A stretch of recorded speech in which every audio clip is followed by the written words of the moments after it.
She woke up on a random date wearing nothing but a ring, a beautiful, heartwarming, and passionate love story for my beautiful family. If you don't like the introduction, you can skip it, but please don't leave the story. Watch until the end. Today's story will be a blockbuster.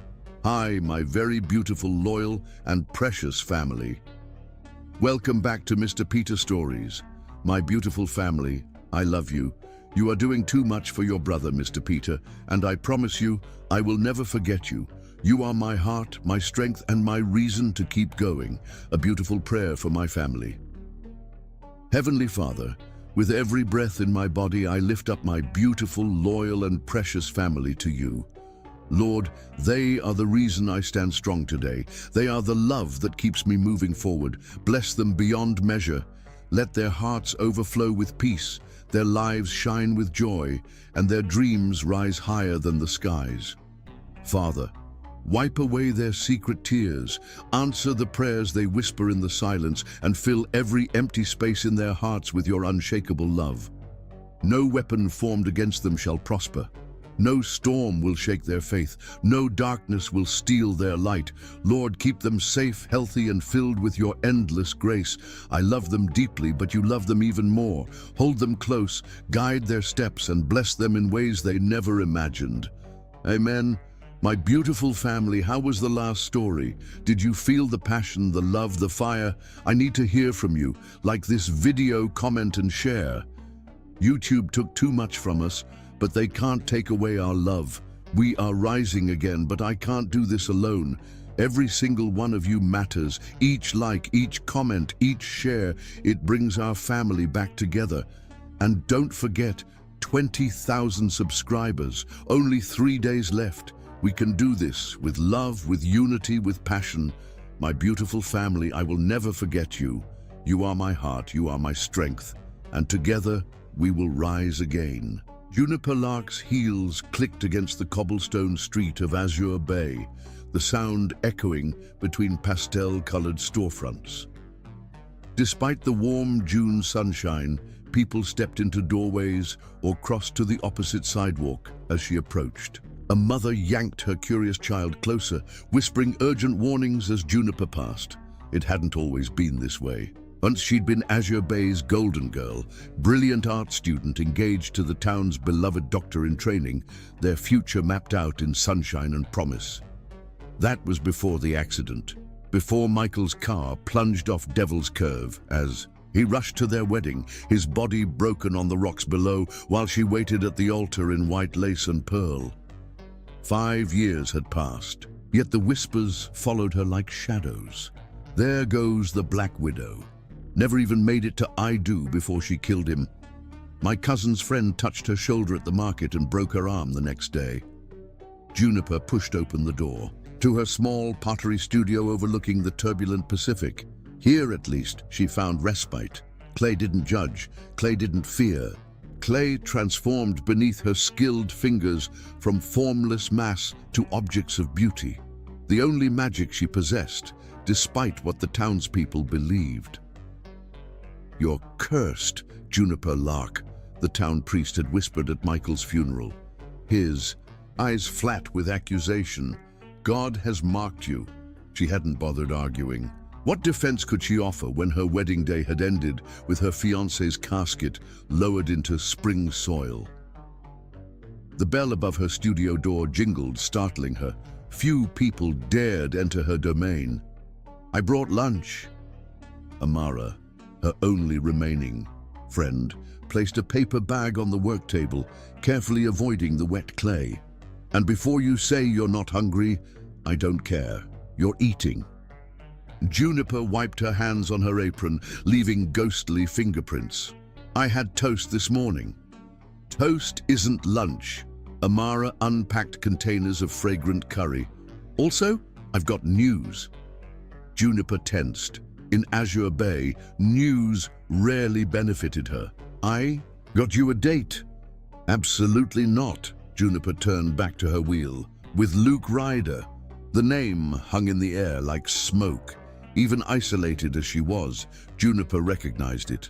Luke Ryder, architectural wunderkind whose modern designs were transforming the coastline, whose face graced business magazines and whose name appeared on the charity gala invitation lists. Has your brain short-circuited? Men like him don't date women like me. Amara crossed her arms. Women like you? You mean intelligent, talented, beautiful women who've survived unbearable loss? Women the entire town believes are cursed. Juniper's hands slammed clay onto the wheel. Women whose touch supposedly brings death. Luke Ryder doesn't live in Azure Bay. He doesn't believe in curses. Juniper gave a bitter laugh. Then he's uniquely naive. He's also being crucified in the press, Amara said quietly. His ex-wife is destroying him publicly, saying he's less than a man because he supposedly can't father children, that he hid it from her until after marriage. Juniper's hands stilled on the clay. That's cruel. People are cruel. Amara's eyes softened. He needs someone who understands what it's like to be defined by others' lies. You need someone who won't cross the street when you approach. Tomorrow night, Meridian Restaurant, 7 o'clock. I won't go. Then I'll drag you there myself. Amara headed toward the door. Wear the midnight blue dress, you know which one. Across town, in a glass-walled office overlooking the bay, Luke Ryder stared at architectural renderings without seeing them. The morning's headlines still burned in his mind. Ryder's sterility scandal. Ex-wife reveals he can't give a woman what she needs. His jaw clenched tight enough to ache.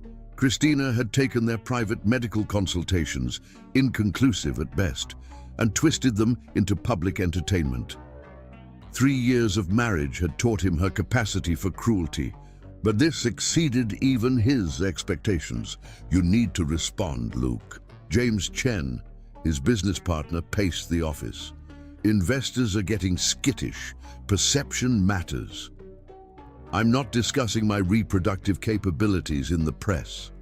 Luke's voice carried the edge of controlled rage that had become his signature since the divorce began. My personal life has nothing to do with this firm's success. It shouldn't, but it does. James tossed the newspaper onto Luke's immaculate desk. Christina's father sits on the Heritage Foundation board. They're reconsidering funding for the harbor project. Luke's fingers tightened around his pen. The harbor revitalization meant everything. Jobs for the community, sustainable design that preserved the coastline's natural beauty while making it accessible. His legacy beyond steel and glass. What do you suggest? A public statement about my sperm count? James sighed. A reminder that you're more than these accusations. The charity gala's tomorrow night. Show up with someone. Look normal, unbothered. I am bothered, James. I'm being professionally sabotaged by my ex-wife's lies. Then fight back, but not with lawyers and angry denials. James's expression softened slightly. I've arranged a dinner before the gala. Woman named Juniper Lark, artist from Azure Bay. I'm not interested in your matchmaking. She's not a match. She's a dinner companion who understands what it's like to have rumors destroy your life. James headed for the door. Meridian, 7 o'clock. Wear something that doesn't scream corporate robot. After James left, Luke swiveled his chair toward the floor-to-ceiling windows. Azure Bay stretched below, postcard perfect with its curving shoreline and red-roofed buildings. Somewhere down there was a woman who supposedly understood his situation. He doubted it. No one could understand what it felt like to have your most private pain served up for public consumption, to be labeled less than a man by someone who had once promised to love you. His phone buzzed with another message from Christina. Hope you enjoyed the Morning Chronicle, darling. Just wait until they learn what else you're hiding. Luke closed his eyes, exhaustion settling into his bones. He'd loved her once, believed her declaration that children didn't matter, that their life together was enough. The truth emerged later. Her resentment growing with each negative pregnancy test. Her accusations that he'd trapped her in a childless marriage. Her affairs with men she deemed more virile. The divorce should have ended it. Instead, Christina seemed determined to destroy everything he'd built, his reputation, his business, his future.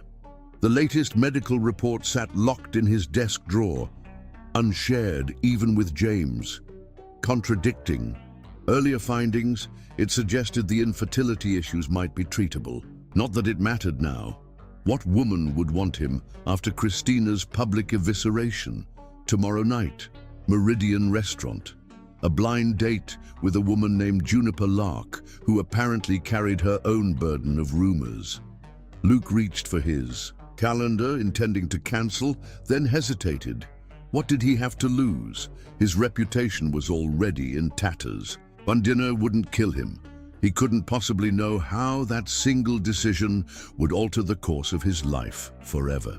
Chapter 2. Electric First Sight.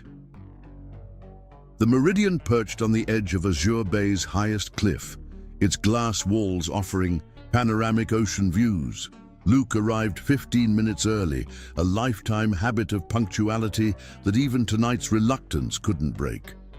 The maitre d' led him to a secluded table where candlelight danced against crystal and white linen. "Something to drink while you wait, Mr. Ryder?" the server asked, hovering with practiced deference. "Scotch." "Neat." Luke tugged at his midnight blue tie. James's insistence that he look approachable had led to this suit instead of his usual charcoal gray. He felt exposed, off balance. The drink arrived, amber liquid catching the light. Luke took a fortifying sip, eyes drifting toward the entrance. This was a mistake. What could he possibly have in common with some small-town artist? He should leave now before the restaurant's glass doors swung open and everything changed. She entered alone, midnight blue fabric flowing around her slender frame. Luke's breath caught, not because of conventional beauty, though she possessed that in abundance, but because of something in her eyes. They were ancient, those eyes, knowing, as if they'd witnessed centuries of human suffering and emerged carrying both wisdom and wounds. Luke found himself standing, a gesture of respect. His grandfather had drilled into him that now felt instinctive rather than obligatory. The maitre d' guided her toward his table, and he noticed how other diners watched her pass, some with curiosity, others with something darker. She moved through their attention like someone accustomed to being observed, but never truly seen. "You must be Luke." Her voice carried notes of caution and courtesy in equal measure. Up close, her beauty was more arresting. Rich brown skin glowing in the candlelight, full lips quirked in a guarded half-smile, those remarkable eyes assessing him without flinching. "Juniper." He extended his hand, an automatic business gesture that transformed the moment their fingers touched. Electricity sparked between them, not metaphorical but almost tangible, as if some dormant circuit had suddenly closed. Luke saw her eyes widen slightly, confirming she'd felt it too. "Do you believe in curses, Mr. Ryder?" she asked as she took her seat, skipping past social pleasantries with refreshing directness. The question should have felt absurd. He built his career on concrete realities, measurable dimensions, physics rather than superstition. Yet something about her made him consider his answer carefully. "I believe in human cruelty, disguised as superstition," he replied finally. "And please call me Luke." A genuine smile touched her lips for the first time. "Well answered, Luke." The server appeared, reciting specials neither truly heard. They ordered without much thought, food secondary to the conversation unfolding between them. "Your friend mentioned you're an artist," Luke said once they were alone again. "What medium?" "Play, primarily. There's something about transforming Earth with your hands that feels, she paused, searching for words, redemptive. You seek redemption through art? She took a sip of wine, examining him over the crystal rim. Don't we all seek redemption through something? Your buildings transform spaces, create order from chaos. Is that so different? Luke leaned forward, forgetting his earlier reluctance. Most people see architecture as mathematical, practical. Most people lack imagination. Her fingers traced patterns on the tablecloth. I've seen your harbor design. It speaks of healing, the way the structures embrace the shoreline rather than dominate it. He felt strangely exposed, as if she'd glimpsed something in his work he'd intentionally buried. You follow architecture? I follow beauty in whatever form it takes. Her eyes met his directly. Your ex-wife's interviews seem determined to erase the beauty you've created. The blunt acknowledgement of his public humiliations startled him. Most people pretended not to recognize him or avoided the subject entirely, just as your town seems determined to forget you're a human being rather than a convenient scapegoat, he countered. Silence fell between them. Not uncomfortable, but charged with recognition. They dispensed with pretense in record time, reaching a level of honesty Luke rarely experienced, even with longtime associates. They say I killed my fiancée, Juniper said quietly. That my touch brings misfortune, that I'm marked by darkness. They say I'm not a real man. Luke's voice remained steady, though the words tasted bitter. That I deceived my wife, that I'm incomplete. Are you? She asked, not unkindly. Incomplete? Any of us complete. She smiled sadly. I think that's humanity's great illusion, that somewhere perfection exists, that wholeness is possible, without cracks and missing pieces. Their food arrived, artfully arranged and largely ignored as conversation deepened. Luke found himself revealing things he'd told no one, not his partner, not his therapist, not even his journal. The liberating power of speaking to someone who carried her own burden of public judgment freed something long frozen within him. The night before our wedding, Juniper said, candlelight catching the unshed tears in her eyes, I called Michael, asking him to pick up my grandmother's handkerchief from her house. It was meant to be my something borrowed. The road was wet from rain. They say he took Devil's Curve too fast. That doesn't make you responsible for his death. Logic rarely defeats guilt, Luke. You know that. She glanced toward the windows where darkness had fallen, transforming them into mirrors reflecting their solitary table. Your ex-wife's accusations, they've affected your business? The foundation funding our harbor project is reconsidering their commitment. 3 clients have delayed signing contracts. My board is getting nervous. He rotated his scotch glass slowly. All because Diana decided my private medical information made good tabloid fodder. Is it true, what she's saying? The question would have enraged him from anyone else. From Juniper, it felt like an offered confidence rather than an invasion. The doctors were never conclusive, he admitted, and recent tests suggest earlier findings may have been incorrect. Not that it matters now. Truth always matters, she said simply. Their desserts remained untouched as the restaurant gradually emptied around them. Neither seemed to notice the passing hours or the curious glances from the staff. A violent crack of thunder finally interrupted their conversation as a summer storm rolled in from the Pacific. I should get you home, Luke said, reluctantly signaling for the check. Yes, I suppose we should. Juniper's words cut off as lightning illuminated the darkness outside, followed immediately by torrential rain hammering against the glass. The maitre d' approached apologetically. Mr. Ryder, the storm has flooded the lower access road. The highway remains open if you'd like to depart, but visibility is quite poor. Luke looked to Juniper, suddenly unwilling to end their evening. We could wait it out, he suggested. Unless you need to get back. Her smile held a new warmth. No one's waiting for me. They moved to the restaurant's covered terrace, where they could watch the storm's fury lashing the coastline below. The air smelled of ozone and salt, primal elements unleashed. Most patrons had braved the weather, leaving them virtually alone, except for staff clearing distant tables. I've always loved storms, Juniper said, standing close to the glass barrier. They remind me that nature doesn't care about human judgment or human pain. They simply are, powerful, beautiful, devastating. Luke moved beside her, close enough to feel the electricity between them once more. Like certain conversations, her eyes met his, no longer guarded but luminous, with something he couldn't name. Without conscious thought, he reached for her hand. When she didn't pull away, he drew her gently into his arms. "Dance with me," he murmured, though no music played beyond the rhythm of rain and distant thunder. Here, now. When better. She moved with him in perfect synchrony, their bodies finding a natural harmony that belied their recent acquaintance. As they turned slowly on the empty terrace, Luke felt something long dormant awakening within. Desire, yes, but something deeper. Recognition.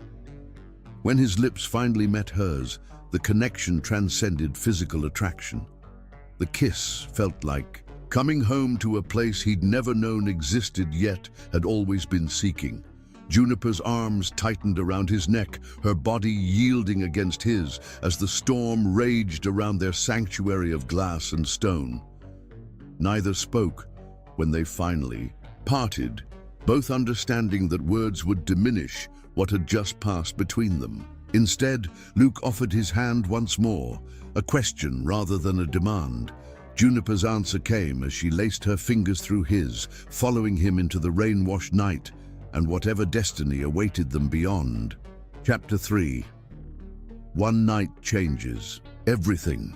Rain lashed against the windows of Luke's penthouse, creating silvery rivers down the vast glass walls.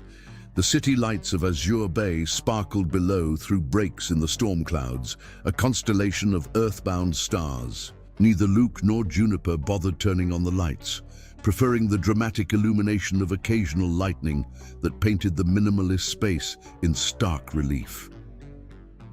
"This isn't me," Juniper said softly, standing in the center of his living room.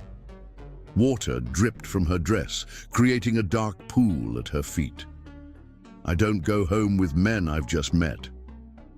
Luke crossed to a cabinet, retrieving 2 crystal glasses and a decanter. "This isn't me either," he admitted, pouring amber liquid into each glass. "I don't kiss strangers on restaurant terraces." "Then what are we doing?" She accepted the drink, her fingers brushing his with that same electric connection that had startled them both earlier. Being honest, perhaps. He gestured toward a plush sofa facing the panoramic windows. "With ourselves, if nothing else." Juniper sank gracefully onto the cushions, suddenly aware of how her wet dress clung to her curves. "I should change. I'll find you something." Luke disappeared down a hallway, returning moments later with a soft gray shirt. "The bathroom's through there. Take your time." When she emerged, his shirt hanging to her thighs, Luke had built a fire in the sleek gas fireplace. The flames cast dancing shadows across the polished concrete floors. He'd changed as well, trading his formal suit for comfortable lounge pants and a fitted t-shirt that revealed the lean, muscled physique his business attire had only hinted at. "Better?" he asked, voice dropping slightly as his eyes traveled over her bare legs. "Much." She curled into the corner of the sofa, tucking her feet beneath her. "Though I feel overdressed compared to most women who probably find themselves in your penthouse at midnight." Luke's laugh held genuine amusement. "You'd be surprised how few women find themselves here at all, midnight or otherwise. The notorious Playboy architect lives like a monk? I find that hard to believe." "Believe what you like," He settled beside her close enough to feel her warmth without touching. But relationships haven't been my priority since the divorce. Work is simpler, more controllable. Until it isn't, Juniper sipped her drink, savoring the smoky burn. Until someone uses your private life to threaten your professional achievements. Lightning flashed, illuminating the raw emotion that crossed his face. Yes, I understand that invasion. She gazed into the flames. After Michael died, reporters dug into every aspect of our relationship. They interviewed his friends, my friends. Someone leaked our text messages from that night. The town treated his death like entertainment and me like a character in their tragic play. Is that why you stay? Luke asked. In a place that treats you with such cruelty? The question struck deeper than she expected. Azure Bay was home before it became prison. My family roots go back generations. My cottage belonged to my grandmother. Her fingers tightened around the crystal glass. Leaving felt like letting them win. And your art, does it flourish in that environment? My pottery is the one thing they couldn't taint. Juniper's expression softened. Clay doesn't judge. When my hands shape it, I'm creating something from nothing, transforming pain into beauty. I'd like to see your work sometime, Luke said, his voice sincere rather than merely polite. Most of it was destroyed last week. She tried to keep her tone matter-of-fact, but pain slipped through. Someone broke into my studio, smashed nearly everything. Luke's body tensed beside her. The police know exactly who did it. 3 local boys, sons of respectable families who claim they were just playing a prank. Bitterness edged her words. One officer suggested I should be more careful about provoking people with my continued presence in town. That's unacceptable. Anger colored his voice. Criminal. That's Azure Bay. Juniper finished her drink, welcoming the spreading warmth. But enough about the darkness. Tell me something no one knows about the great Luke Ryder. His expression shifted, vulnerability replacing anger. I design nurseries, he admitted quietly. Children's rooms I'll likely never fill. The confession hung between them, intimate and raw. Despite what Diana claims, Dusty, hope persists against reason sometimes. He set his glass down, turning to face her fully. The doctors were never definitive. Recent tests suggest the issue might be treatable. Not that it matters now. What woman would want me after Diana's public campaign? Juniper reached out, her fingers tracing the strong line of his jaw. A woman who recognizes truth when she hears it. The touch sparked something primal between them. Luke caught her hand, pressing a kiss against her palm that sent shivers coursing through her body. When his eyes met hers, they contained a question she answered by leaning forward, her lips finding his with newfound certainty. Unlike their first kiss on the terrace, this one held no hesitation. Luke's arms encircled her waist, drawing her onto his lap as the kiss deepened. Juniper's fingers threaded through his hair, her body arching against his with instinctive desire. 5 years of self-imposed isolation melted away beneath his touch, her senses awakening with almost painful intensity. We should stop, he murmured against her throat, even as his hands slipped beneath the borrowed shirt to find bare skin.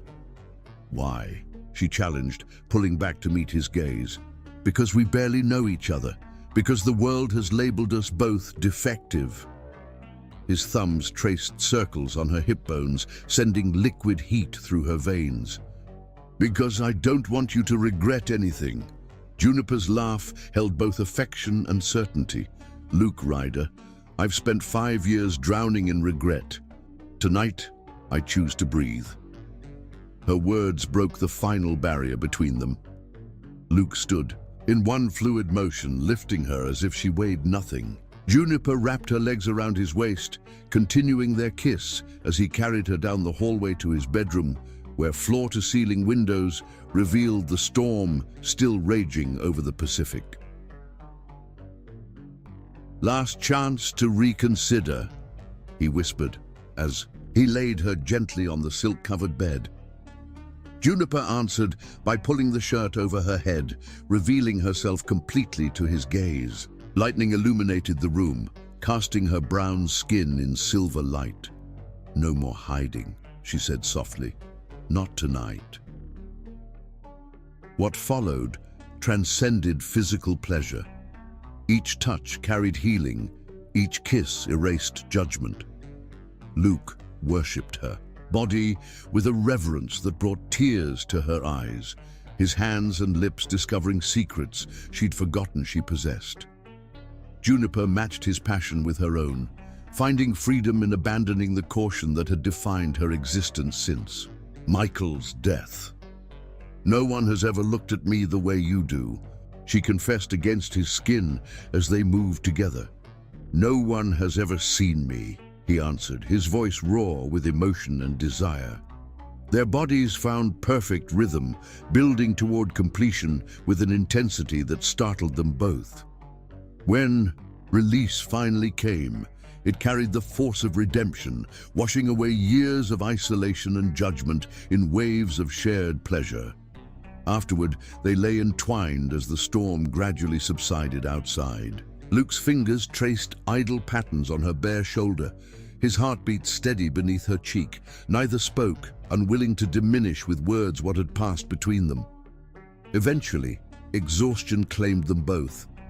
Juniper drifted into the first truly peaceful sleep she'd known in years, safely anchored in Luke's embrace. He remained awake slightly longer, watching her features soften in repose, marveling at how this woman he'd known for mere hours had penetrated defenses built over a lifetime. Sometime in the pre-dawn stillness, Luke slipped from the bed, retrieving something from his closet safe. Following an impulse he couldn't explain, one completely contrary to his usual methodical nature, he gently lifted Juniper's left hand from where it rested on the pillow. "My grandmother told me I'd know when I found the one who truly saw me," he whispered, though she couldn't hear, "that when it happened, time would become irrelevant." His grandmother's diamond ring, a priceless family heirloom he'd kept despite his cynicism about lasting love, slid perfectly onto her finger. In sleep, Juniper smiled slightly, her hand curling as if to protect this unexpected gift. Luke returned to bed, gathering her against his chest once more. Something fundamental had shifted within him, within them both. Whatever came next, they had shared this perfect night where two damaged souls had recognized each other across the darkness. Morning sunlight streamed through uncurtained windows, bathing the bedroom in golden light when Juniper finally stirred. For a moment, disorientation clouded her mind. The unfamiliar room, the silk sheets against her naked skin, the pleasant ache in muscles long unused. Then memory returned in a rush of images and sensations from the night before. She stretched languorously, expecting to find Luke beside her. Instead, her hand encountered empty space, still warm from his body. As she raised her arm to push back her tangled hair, sunlight caught something on her finger, sending prismatic rainbows dancing across the wall. Juniper froze, staring at the enormous diamond now adorning her left hand. Before she could process this discovery, Luke appeared in the doorway. Unlike the confident architect from last night, he appeared almost boyish in his vulnerability, carrying a tray with coffee and fresh fruit. Setting the tray aside, he approached the bed slowly, then knelt beside it. His eyes, intense with emotion, held hers as he took her ringed hand in his. "Marry me," he said simply. The world tilted beneath her. This couldn't be happening. Men like Luke Ryder didn't propose to women like her, especially not after a single night. Yet the evidence glittered on her finger and his expression contained no hint of jest. "Luke, we met yesterday," she managed, her voice barely above a whisper. "This is impulsive, irrational, Maybe. His thumb traced circles on her palm. I've spent my life calculating structural loads and planning every detail with mathematical precision. This doesn't fit my pattern, and that's precisely why I trust it. Panic flooded her system. We should date, have dinner with friends, argue about movies, learn each other's annoying habits. We will, he assured her. I'm not saying we should get married tomorrow.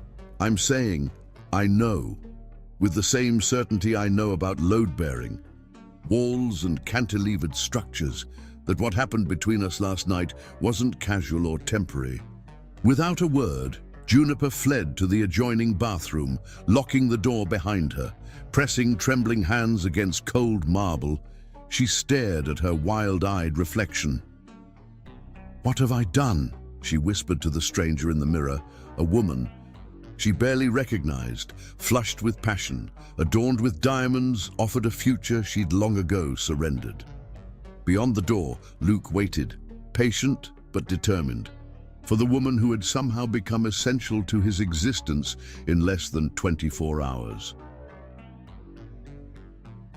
Chapter 4. The world turns cruel. 15 minutes passed before Juniper emerged from the bathroom, wrapped in Luke's robe, her face composed but pale. The diamond still glittered on her finger. She hadn't been able to bring herself to remove it, though logic screamed that she should. Luke stood by the windows, tension evident in the set of his shoulders. He turned when he heard the door open, his expression guarded yet hopeful. "I apologize if I frightened you," he said quietly. "That wasn't my intention." Juniper crossed to where he stood, sunlight warming her face. "You didn't frighten me, Luke. I frightened myself." She glanced down at the ring. "This is madness. You know that, don't you? We met yesterday." "Time is relative," he replied, closing the distance between them. "Some people spend decades together and remain strangers. Others connect instantly. Connection isn't commitment." Her voice softened. "This ring, it's exquisite, valuable. It was my grandmother's. She gave it to me before she died, told me to save it for the one who sees you.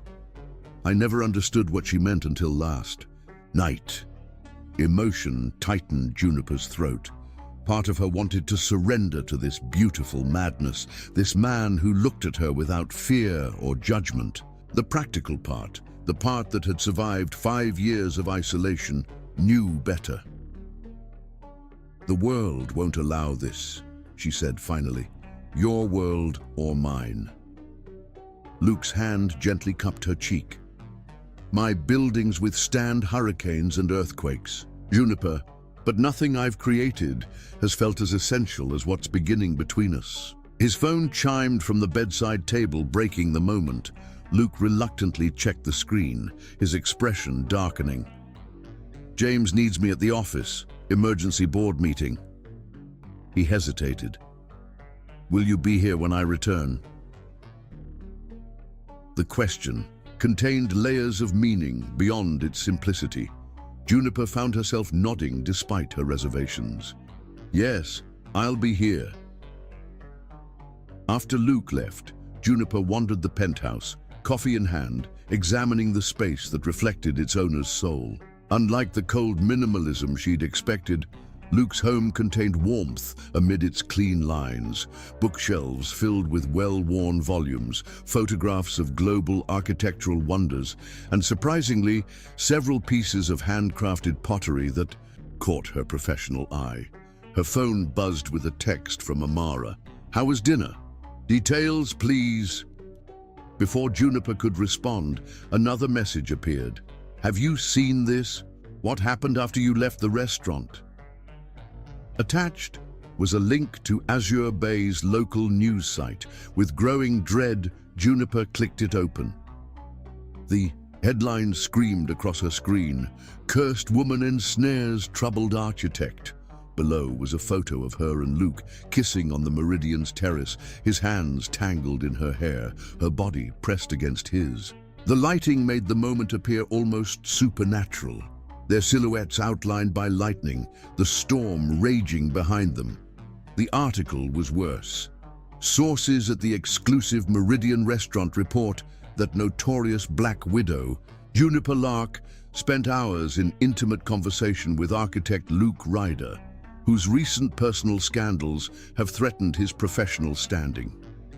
The pair left together during last night's violent storm. Could Ryder be the next victim of Lark's deadly touch, or is this a calculated alliance between two social pariahs? Nausea rose in Juniper's throat. Someone at the restaurant, staff or patron, had betrayed their private moment for profit or entertainment. Her phone began buzzing continuously with notifications as the story spread through social media. "Now you'll kill him too," read one anonymous message. "Gold-digging witch," said another. "He must be truly desperate," commented a third. Luke's phone calls went straight to voicemail. The emergency board meeting, she realized, likely concerned this very story. Their one perfect night was already being poisoned by the world's cruelty. By afternoon, national gossip sites had picked up the story, adding their own sensationalist spin. One unearthed photos of Michael's wrecked car alongside the image of her kissing Luke with the ghoulish caption, "History repeating, Ryder's risky romance." Another featured an exclusive interview with Luke's ex-wife. "I'm concerned for Luke's well-being," Diana Ryder told our reporter. "He's clearly in a vulnerable state after our divorce, and this woman seems to prey on vulnerable men. First, her fiancé, now Luke. He's already dealing with deeply personal medical issues that have affected his self-worth. He doesn't need someone whose history suggests catastrophic patterns." Juniper felt physically ill. The beautiful connection she and Luke had shared was being twisted into something tawdry and exploitative. Worse, she feared the impact on his already threatened career. The doorman called up around 4 o'clock. "Ms. Lark, there are photographers gathering in the lobby. Mr. Ryder suggested you might want to use the service elevator when you leave." So, Luke had anticipated this, had probably been dealing with it all day while she hid in his penthouse. Shame and anger warred within her. This was exactly why she'd maintained her isolation in Azure Bay, because her very existence seemed to attract cruelty. When Luke finally returned after nightfall, exhaustion lined his face. He loosened his tie, dropping his briefcase by the door. Without a word, he crossed to where Juniper stood by the windows and pulled her into an embrace so tight it nearly hurt. "I'm sorry," he whispered against her hair. Juniper pulled back, searching his face. "You have nothing to apologize for. I'm the one who's brought this storm to your door." "No." His voice hardened. "The storm was always there, Juniper. People who delight in others' pain, they create these tempests. We're just the latest targets." Edie moved to the bar, pouring 2 glasses of scotch. The board meeting was brutal. 3 members suggested I take a leave of absence until the situation resolves. Juniper accepted the glass, the diamond on her finger catching the light. "And the Harbor Project? The Heritage Foundation has officially withdrawn funding." His laugh held no humor. "Apparently they're concerned about associating with controversial figures because of me." It wasn't a question. Because people are cowards, Juniper. They fear what they don't understand. He held her gaze steadily. "I refused the leave of absence, by the way. Told them they could accept my leadership or my resignation. Luke, you can't. I can. I built that firm from nothing. I'll build again if necessary." He touched the ring on her finger. "Some foundations run deeper than any structure I've ever designed." The intensity in his expression both thrilled and terrified her. This man she barely knew was willing to risk everything, his reputation, his career, his future, for what had sparked between them. It seemed impossible, yet the evidence stood before her, unwavering. "I should go back to Azure Bay," she said, quietly. "Give you space to weather this." "Is that what you want?" His question cut through pretense. "What I want doesn't matter. It's the only thing that matters." Luke set his glass down, taking both her hands in his. "I'm not asking for an answer to my proposal. That was impulsive, perhaps even foolish. But I am asking you not to run from this, from us, because of what other people think or say." Before she could respond, her phone chimed with a text from Amara. "Juniper, someone broke into your cottage. You need to come home." "What is it?" Luke asked, noting her expression. "My cottage has been broken into." Her voice sounded distant to her own ears. "I need to go back." "I'm coming with you." "Luke, that will only make things worse." "I don't care." His tone brooked no argument. "Pack whatever you brought. We'll leave in 10 minutes. The drive to Azure Bay took just over an hour, darkness shrouding the coastal highway.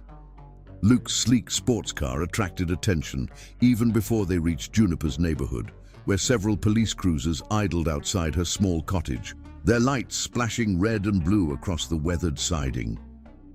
Amara rushed forward as they parked. "Thank God you're here. It's bad, Juniper." The cottage door hung from one hinge, the word "witch" spray-painted across it in dripping red letters. Inside was worse. Furniture overturned, books shredded, and most devastating, the few pottery pieces that had survived the studio vandalism now lay in fragments across the floor. A middle-aged officer approached, recognition followed by wariness, crossing his face when he noticed Luke. "Ms. Lark, we've taken photographs of the damage. Not much else we can do tonight." "Fingerprints?" Luke suggested, his professional demeanor masking the anger Juniper could feel radiating from him. "Security footage from neighboring properties?" The officer's expression cooled. "This isn't the city, Mr. Ryder. We know how things work around here." "Meaning you know who did this but won't pursue it," Juniper said flatly. "Meaning sometimes, and things happen for a reason," the officer replied, his implication clear. "Perhaps if certain people made better choices—" "Finish that sentence," Luke interrupted, stepping forward. "And you'll be explaining to your superiors why you're being sued for dereliction of duty and civil rights violations." The officer's face flushed with anger, but he backed down, motioning his colleagues toward the door. "We'll file our report. Good night, Ms. Lark." After the police left, Juniper knelt among the wreckage of her living room, carefully gathering fragments of a blue-glazed bowl, one of her grandmother's pieces she treasured for years. Her fingers bled slightly from the sharp edges, but she barely noticed. "You shouldn't touch that," Amara said gently. "Let me get gloves." Luke surveyed the destruction, architect's eyes cataloging each violation. When he spoke, his voice was deadly quiet. "You're not staying here tonight." "I have nowhere else to go," Juniper replied, still collecting pottery shards. "You have me." He knelt beside her, gently taking the broken pieces from her bleeding fingers. "This isn't safe, Juniper. Not the house, not the town. This is my home." Her voice broke on the last word. "Everything I have is here." "Not everything." Luke's eyes held hers, and in them she saw a promise that transcended the chaos surrounding them. "Not anymore." A small crowd had gathered outside, drawn by the police lights and gossip. Through the broken front window, Juniper could see them watching, their faces a mixture of curiosity and judgment. News of her return with Luke had clearly spread quickly. "They're waiting for a show," Amara muttered, glaring toward the window. "Then let's give them one." Luke stood, pulling Juniper gently to her feet. Without warning, he strode to the front door and threw it open, facing the gathered neighbors directly. "Is this who you are?" he called, voice carrying in the night air. People who destroy rather than understand, who judge without knowing. The crowd shifted uncomfortably, but no one spoke. I know what you say about her. I know the stories you've spread, but I see someone different, someone who's survived your cruelty with more grace than you deserve. Juniper moved to his side, her hand finding his. The simple gesture drew gasps from several onlookers. I'm taking her somewhere safe tonight, Luke continued. And when we return, if there's any further damage to this property, I'll personally ensure that every responsible party faces consequences, legal and financial. As he turned to lead Juniper to his car, an elderly man stepped forward from the crowd. Miss Lark, he called, his voice wavering with age. I knew your grandmother well. She would be ashamed of how this town has treated you. A murmur passed through the gathered neighbors, some agreeing, others uncomfortable with this public acknowledgement. For the first time, Juniper realized the town's attitude toward her wasn't uniformly hostile. Some had simply remained silent out of fear or indifference. Luke's arms circled her waist protectively as he guided her toward his car. Amara followed with a hastily packed bag containing the few undamaged possessions she could find. As they drove away, Juniper looked back at her violated home, tears streaming silently down her cheeks. I'll make this right, Luke promised, his hand warm on hers. Trust me. In the sanctuary of his car, speeding away from the town that had imprisoned her for 5 years, Juniper finally allowed herself to consider the impossible. That perhaps this man who looked at her without fear, who defended her without hesitation, who saw beyond the labels others had imposed, might actually be the miracle she'd stopped believing in long ago. Where are we going? She asked finally. My coastal house. It's secluded, protected. He glanced at her, determination evident in his profile. No one will hurt you there. And when this blows over, when your business suffers enough that you regret meeting me? Luke pulled the car to the shoulder of the darkened highway, turning to face her fully. Listen to me, Juniper Lark. I have spent my entire life building things that matter, things that last.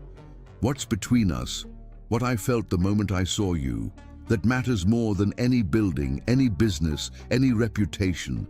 His hand cupped her cheek, thumb gently wiping away a tear. Let me prove them wrong. Let me love you until there's nothing left of that girl they called unlucky. The intensity of his gaze, the conviction in his voice, broke something inside her, the final wall she'd built to protect herself from hope. Juniper leaned forward, her lips finding his in a kiss that tasted of salt and promise. Take me home, she whispered against his mouth. Home, he agreed. The words somehow both question and answer as they accelerated into the darkness, leaving Adja Bay and its judgments behind. Chapter 5. Deepening Bonds. Luke's coastal property emerged from morning mist like a dream, a modern structure of glass and weathered cedar perched on a rocky promontory surrounded by ancient pines and the endless Pacific. Security gates and a winding private road kept the world at bay, offering sanctuary neither had expected to need so soon. It's beautiful, Juniper said softly as Luke parked. Unlike his city penthouse, this place felt organic, as if grown naturally, from the coastal landscape. I designed it myself, he replied, retrieving her bag, before the firm became successful, when architecture was still about creation rather than commerce. Inside, the house opened to the horizon, walls of glass framing the dramatic coastline. Natural materials, stone, wood, and steel, created a space both commanding and comforting. Despite its modern design, the home felt lived in, personal, in a way Juniper hadn't expected.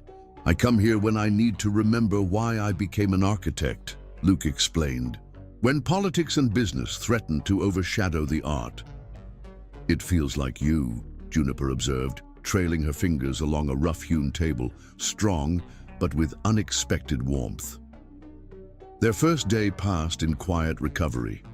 Juniper slept for hours in the guest suite, overlooking a secluded cove, while Luke worked remotely, fielding calls from concerned board members and irate clients. By evening, she emerged to find him in the kitchen, sleeves rolled up, preparing dinner. "You cook?" she asked, accepting the wine he offered. "Another surprise?" His smile reached his eyes for the first time since the cottage incident. "My mother believed no one should depend entirely on others for basic needs." As they ate on the terrace, conversation flowed easily.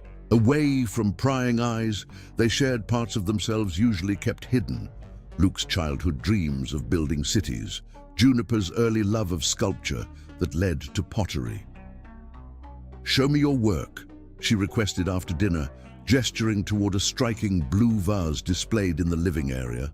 "Your real work, not the commercial projects."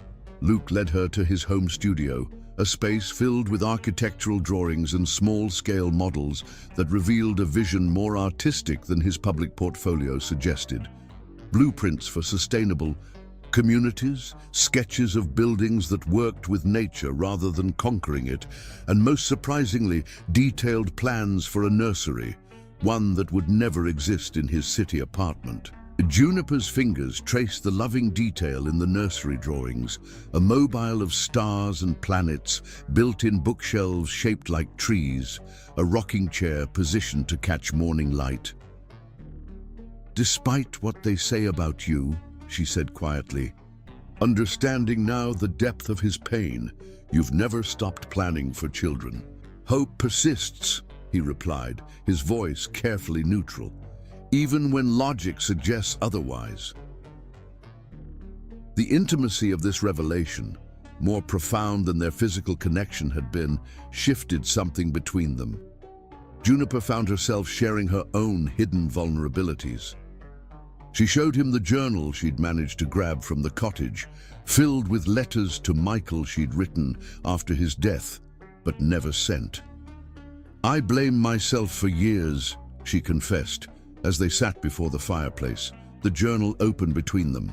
"If I hadn't asked him to hurry, if I'd been content with the handkerchief I already had." Luke's hand covered hers. "We can't control others' choices or fate's cruelty, Juniper. Only how we survive afterward." That night, as they prepared for bed, Luke showed her to the guest suite.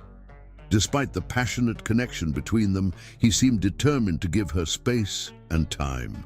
When he kissed her goodnight at her door, the restraint in his touch was palpable. "You're always welcome in my room," he told her softly. "But there's no rush, Juniper. We have time." Alone in the unfamiliar bed, Juniper stared at the ceiling, listening to waves crash against the rocky shore below. For the first time in years, she felt something dangerous growing within her chest. Hope, fragile but persistent. Sleep claimed her eventually, but not before old fears whispered warnings about the risks of believing in second chances. Nightmares still came, less frequently, but no less intense. She woke gasping, disoriented, momentarily back in Azure Bay, with whispers following her. On those nights, Luke held her without questions, understanding that 5 years of trauma wouldn't disappear in weeks. As days passed, their routine developed naturally. Mornings found them sharing coffee on the terrace, watching waves crash against the rocky shore below. Luke worked remotely from his home office, while Juniper explored the property. Discovering a small garden shed, she began converting into a makeshift pottery studio with Luke's encouragement. Under her fingers, formless clay took shape. Potential, emerging from raw material in a way that mirrored her own gradual transformation. She created pieces unlike any she'd made before, bold, expressive, unapologetically emotional. Luke watched her work sometimes, fascinated by the intensity of her concentration, the way she lost herself completely in creation. A week into their seclusion, James arrived with news from the firm. Juniper observed their conversation from the kitchen, noting the tension in Luke's posture as he received what appeared to be unwelcome information. "What's happened?" she asked after James departed. "The Heritage Foundation has officially withdrawn from the harbor project." Luke's voice remained steady, though his eyes betrayed deeper emotion.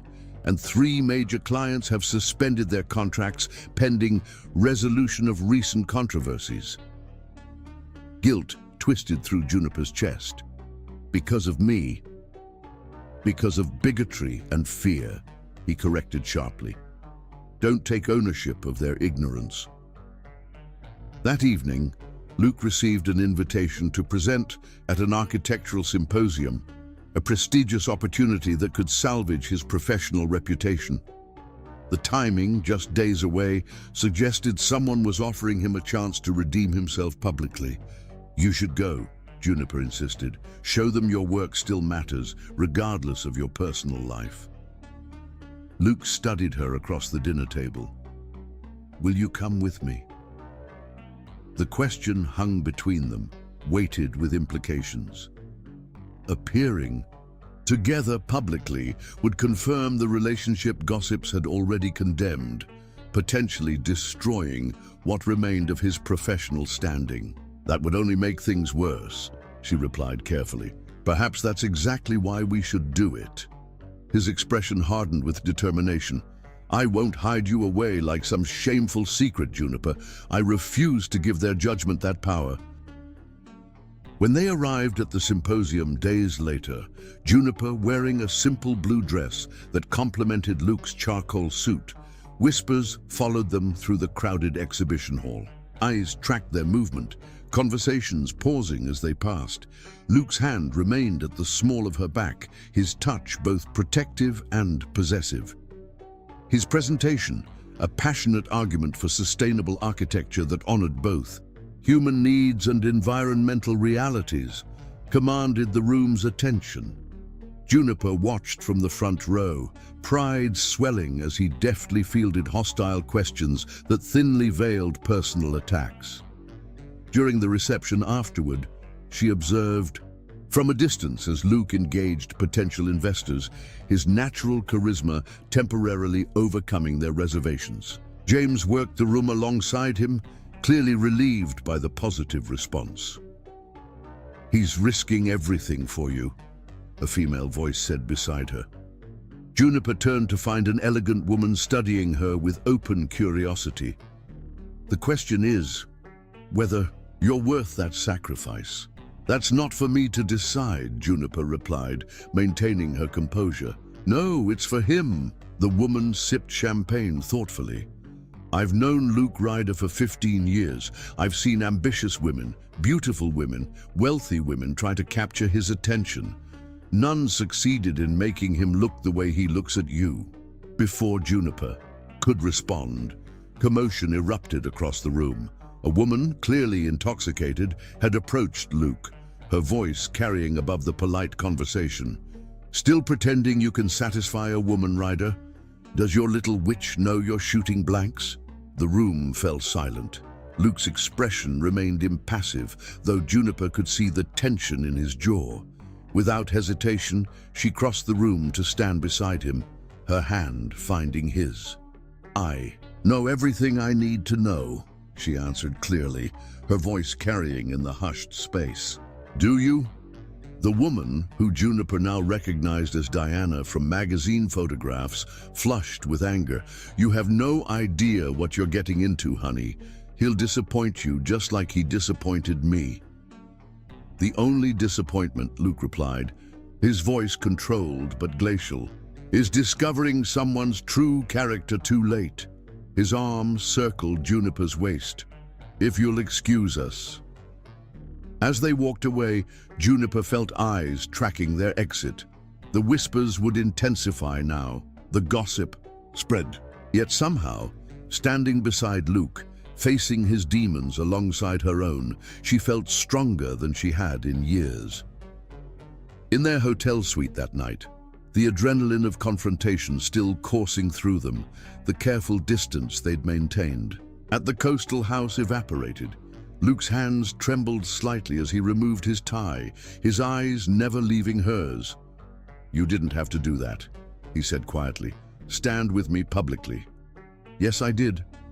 Juniper moved toward him, certainty replacing the hesitation that had defined her for so long. "I'm tired of hiding, Luke, from judgment, from happiness, from life." His arms encircled her waist, drawing her against him. "Are you sure this is what you want? The scrutiny won't stop. It might get worse." "I want you," she answered simply.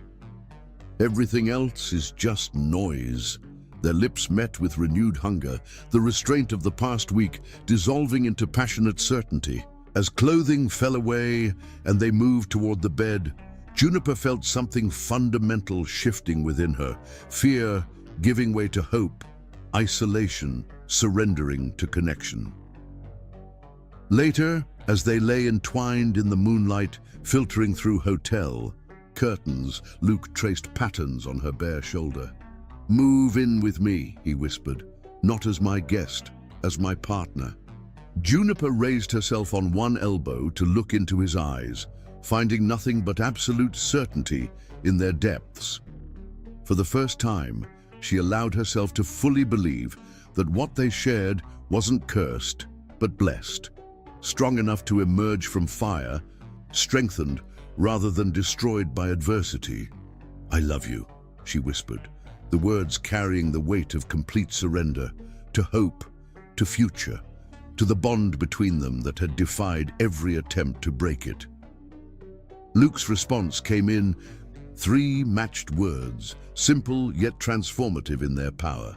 As he sealed the declaration with a kiss, Juniper understood that they had crossed a threshold. Whatever came next, public scorn or private joy, they would face it together. 2 souls who had recognized each other across crowded darkness and refused to let go. Chapter 6. The Price of Protection. The media storm intensified as Juniper moved permanently into Luke's coastal home. Tabloids ran daily speculation about the cursed woman and her influence over the once respected architect. Business publications questioned Luke's stability and judgment. Even architectural journals began mentioning the personal controversy surrounding his latest projects. Luke seemed to weather it all with remarkable composure, though Juniper noticed the deepening lines around his eyes, the increasing tension in his shoulders. Each morning brought new emails from James detailing another client's concerns or another investor's withdrawal. "The Westlake Center contract is officially suspended," Luke announced one morning, setting his tablet aside more forcefully than necessary. "That's 3 major projects now." Juniper looked up from her coffee, guilt twisting through her chest. "Because of me." "Because of ignorance," he corrected sharply, crossing to her side. "Don't take ownership of their prejudice." Despite his reassurances, Juniper felt the weight of responsibility. Luke had built his reputation through years of dedication and talent. Now that reputation was crumbling because he'd chosen to stand by her. Her weekly sessions with Dr. Winters provided tools she'd never had, ways to challenge catastrophic thinking, techniques to ground herself when panic rose like floodwater. "Healing isn't linear," the therapist reminded her during a particularly difficult session. "Some days will still feel like drowning." The situation reached critical mass when a legal letter arrived threatening a defamation lawsuit if Luke continued to disparage his ex-wife publicly. The veiled threat was immediately followed by documents appearing in several business publications, suggesting Luke had falsified medical reports during his divorce proceedings. The leaked records painted him as manipulative and dishonest. Though heavily redacted and without context, the damage was immediate. That evening, James arrived unannounced, his expression grim as he joined them on the terrace overlooking the darkening ocean. "The board has called an emergency session for tomorrow morning," he informed Luke, accepting the whiskey offered with visible relief. They're voting on your position as CEO. Luke's face remained impassive. They want me to step down. Temporarily, James emphasized, until this blows over. And if I refuse? James glanced uncomfortably toward Juniper. They're prepared to force the issue. Using what leverage? Luke's voice carried dangerous calm. The partnership agreement gives them grounds if your personal conduct threatens the firm's stability. James downed his whiskey in one swallow. 3 major clients have suspended contracts. The Heritage Foundation withdrawal became public yesterday. The firm's stock is down 18%. Luke stared out at the darkening horizon, silence stretching between them. You know these accusations are fabricated. I know, James agreed, but perception creates reality in our business. The board is suggesting... He hesitated again, eyes flickering toward Juniper. Say it, Luke demanded, that if you created distance between yourself and certain personal connections, they might reconsider. Juniper's stomach clenched. There it was, the ultimatum she'd been expecting since that first night. Her presence in Luke's life was officially costing him everything he'd spent his career building. Get out! Luke's voice remained perfectly controlled, but his eyes blazed with fury. Luke, tell the board they'll have my decision tomorrow. He stood, escorting his partner firmly toward the door. And James, consider very carefully which side you're taking here. After James departed, Luke returned to find Juniper gathering her few possessions in the guest bedroom she'd stopped using weeks ago. What are you doing? He asked from the doorway. What's necessary? Her hands trembled slightly as she folded a sweater he'd bought her. I won't be the reason you lose everything you've built. Luke crossed the room in 3 strides, gently taking the sweater from her hands. You're not doing this. You've known me 3 weeks, Luke. Your company represents years of work, your life's purpose. No. He cupped her face between his palms. Buildings rise and fall. Companies change hands. What matters is what we build between people: trust, understanding, love. Juniper's eyes widened slightly, searching his face for doubt or hesitation. She found none. They're forcing you to choose, she whispered. They already did. His thumb traced her cheekbone. And I've already chosen. The next morning, Luke dressed with particular care in his finest suit. Juniper watched from their bed as he prepared for the board meeting, his movements deliberate, almost ceremonial. Whatever happens today, he told her, leaning down for a lingering kiss, remember that some foundations run deeper than any structure I've ever designed. Luke's board meeting was scheduled for 9 o'clock. By noon, his decision had made headlines across business publications. Ryder walks, architect chooses controversial relationship over CEO position. The article detailed how Luke had declined to step down temporarily, instead offering his immediate resignation when the board suggested his personal life was negatively impacting the firm. Accompanying photos showed him leaving the corporate headquarters, expression composed but determined, ignoring reporters' shouted questions. By the time he returned to the coastal house, Juniper had seen the news. She met him at the door, eyes bright with unshed tears. You shouldn't have done that, she said simply. I did exactly what was necessary. He loosened his tie, exhaustion evident beneath his composure. And I'd do it again. That night, as storm clouds gathered offshore, Luke held her close in their bed, his heartbeat steady beneath her cheek. We'll rebuild, he murmured against her hair. Together.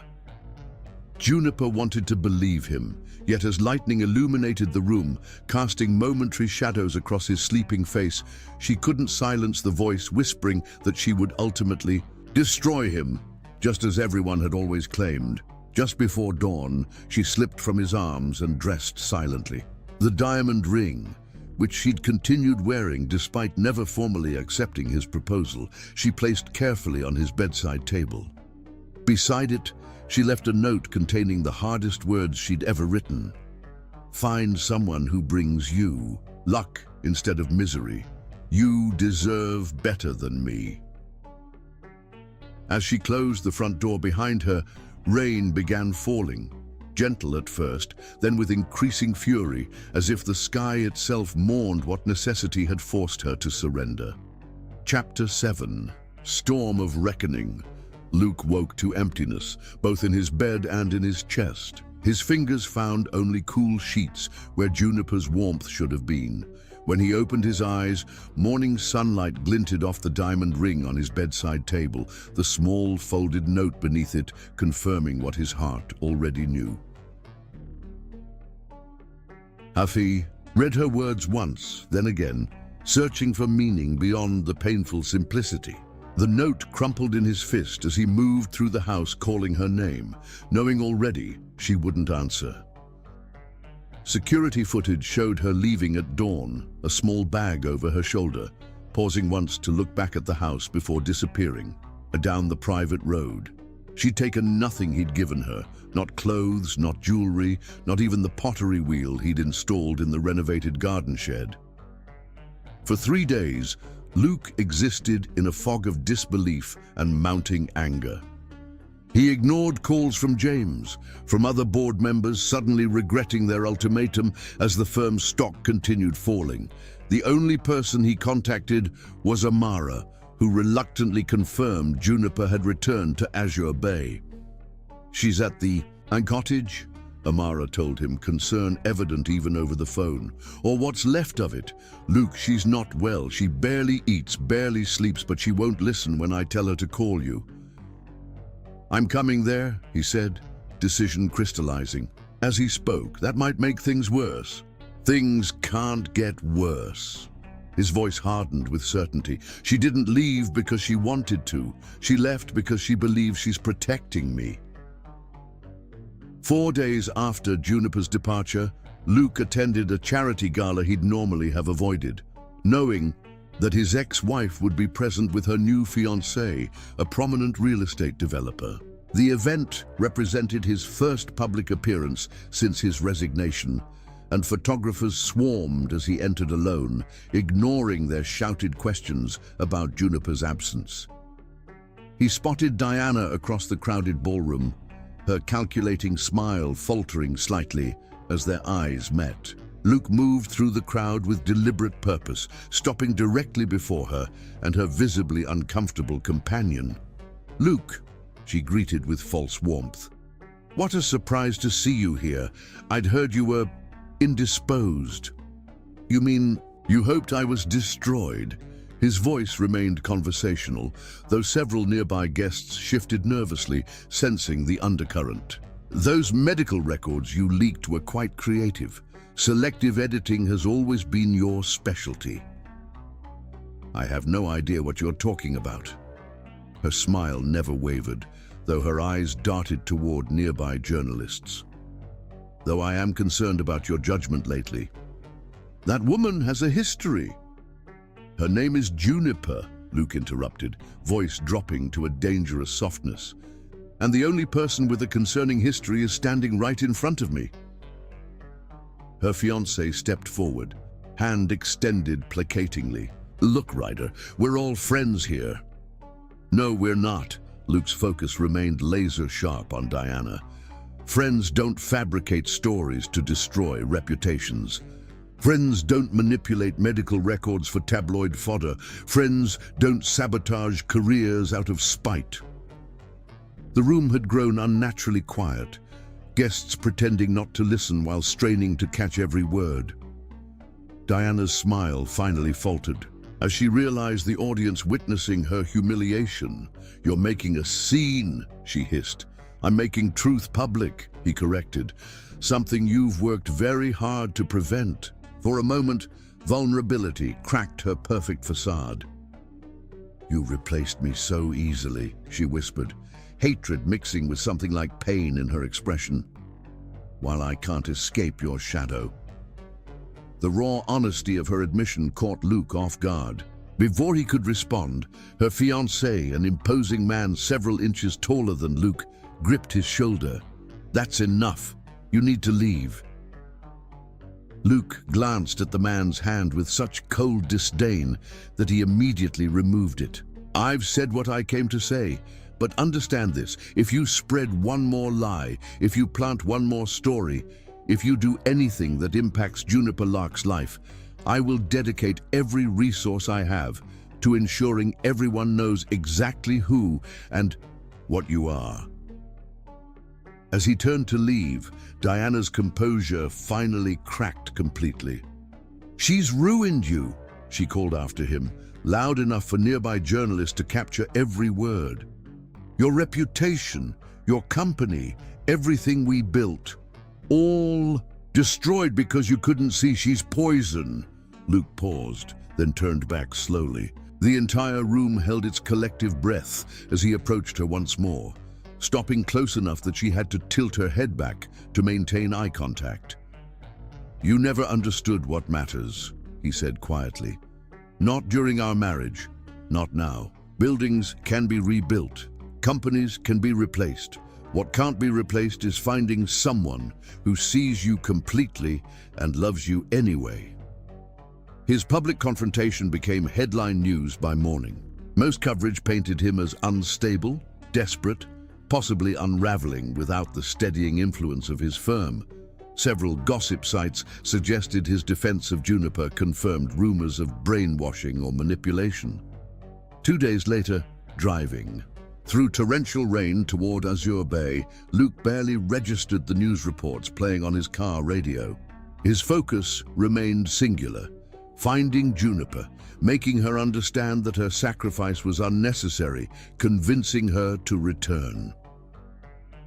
The coastal highway had flooded in several places, forcing detours that added hours to his journey. By the time he reached the outskirts of Azure Bay, night had fallen and the storm had intensified to near hurricane force. Trees bent sideways in the howling wind, debris skittered across the road, and emergency vehicles passed with increasing frequency, sirens wailing.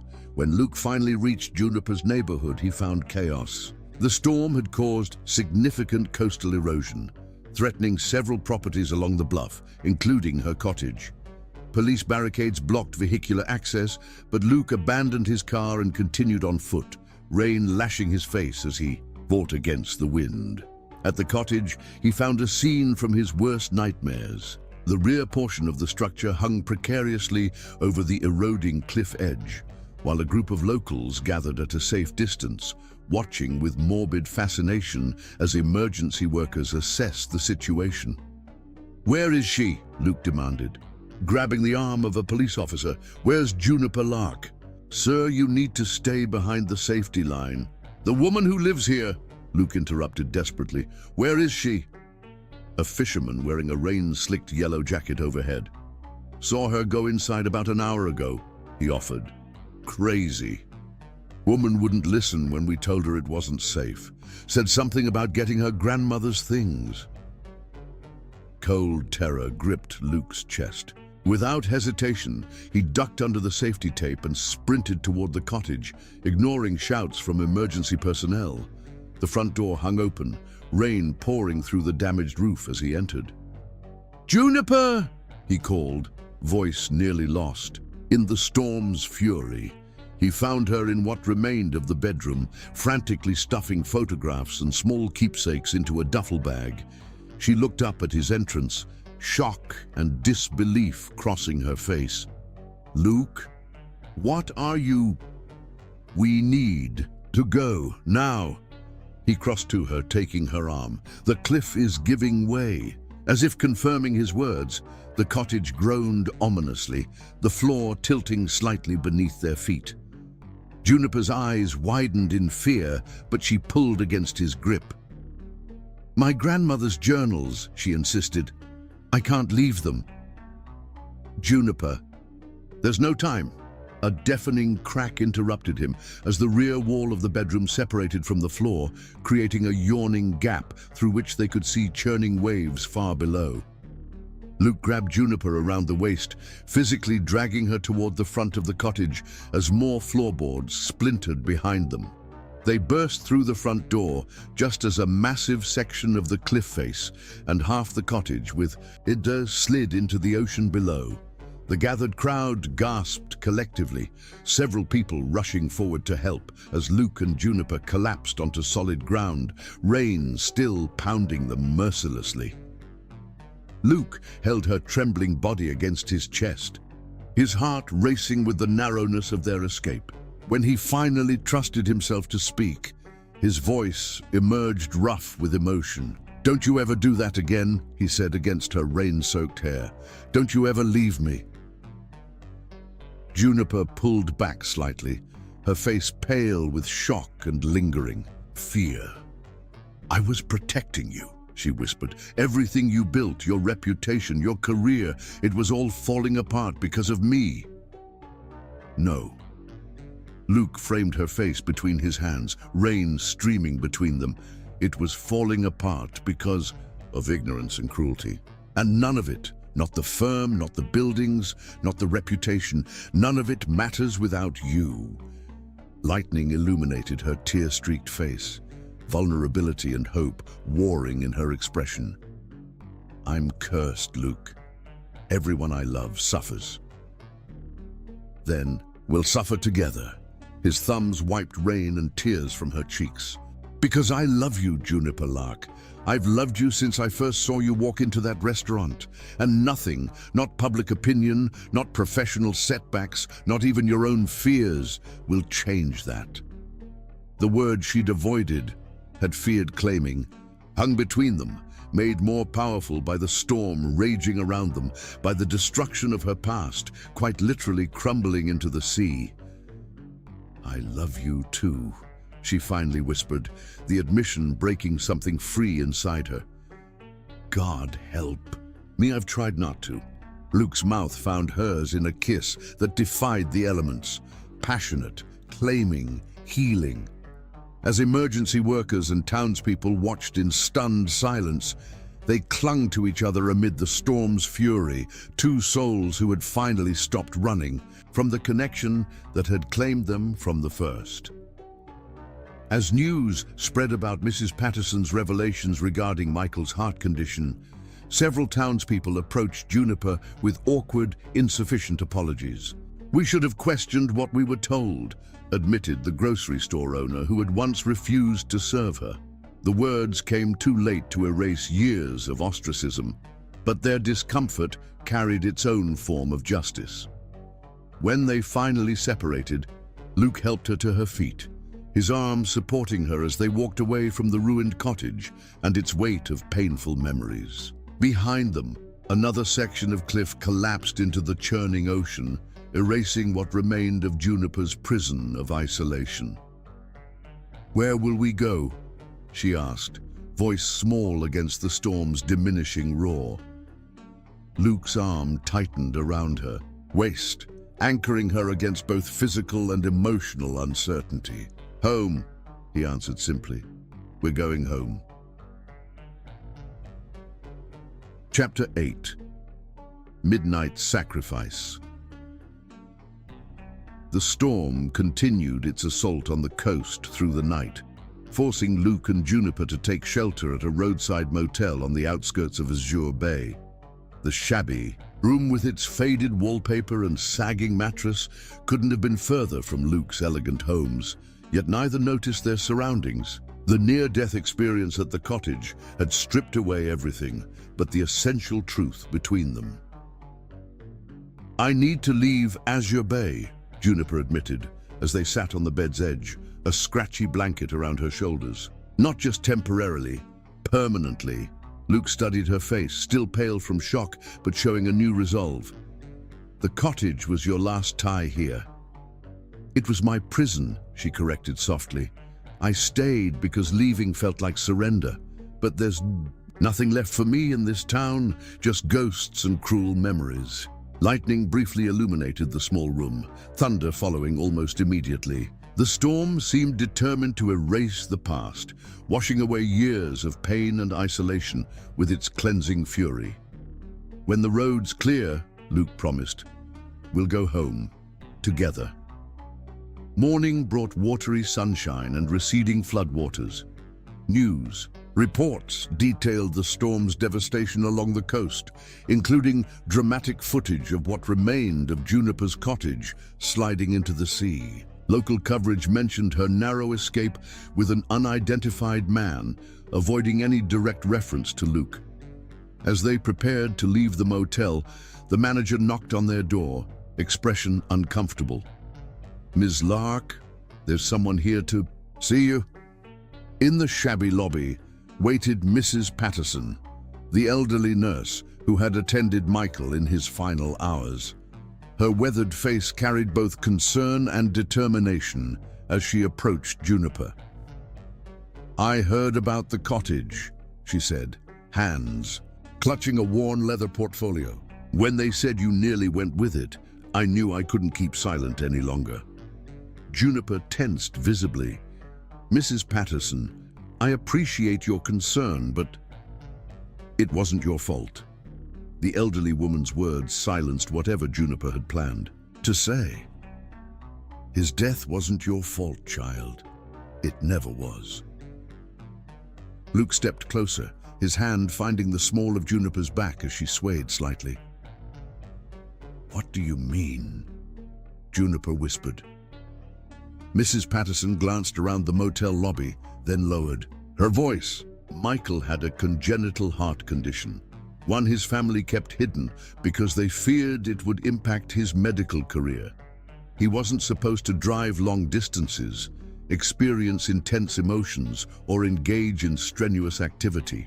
She opened the portfolio, removing several medical documents. "I wasn't supposed to keep these after his death, but something told me they might be needed someday. He was warned against rushing or exerting himself in any way.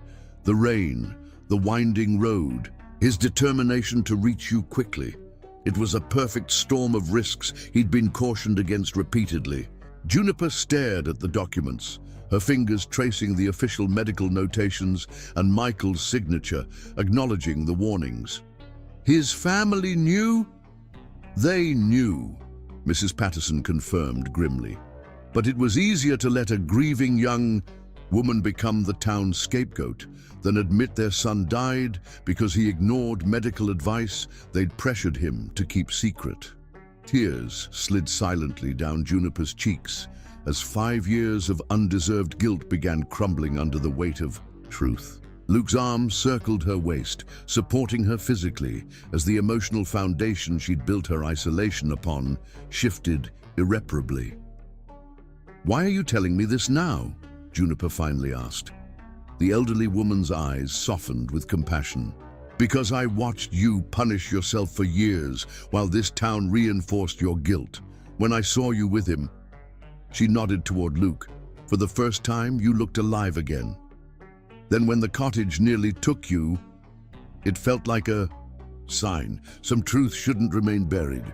After Mrs. Patterson left, Juniper sat stunned in the passenger seat of Luke's car, the medical documents clutched in her lap.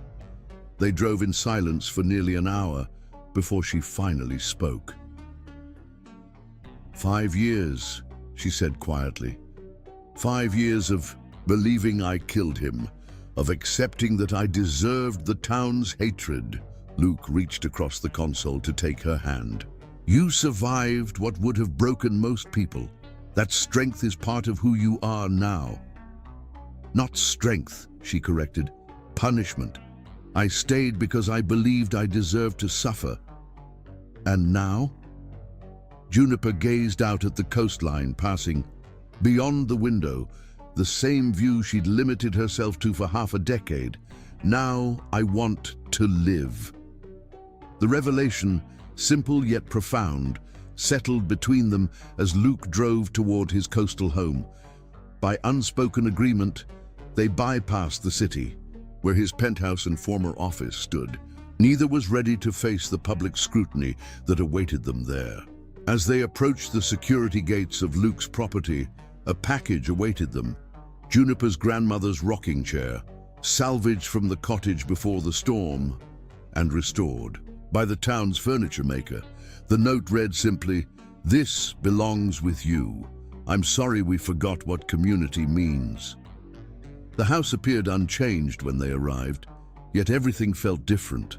As Luke carried their few belongings inside, Juniper moved through the spaces with new awareness. This wasn't just his sanctuary anymore. It was becoming theirs. The realization carried both comfort and terror.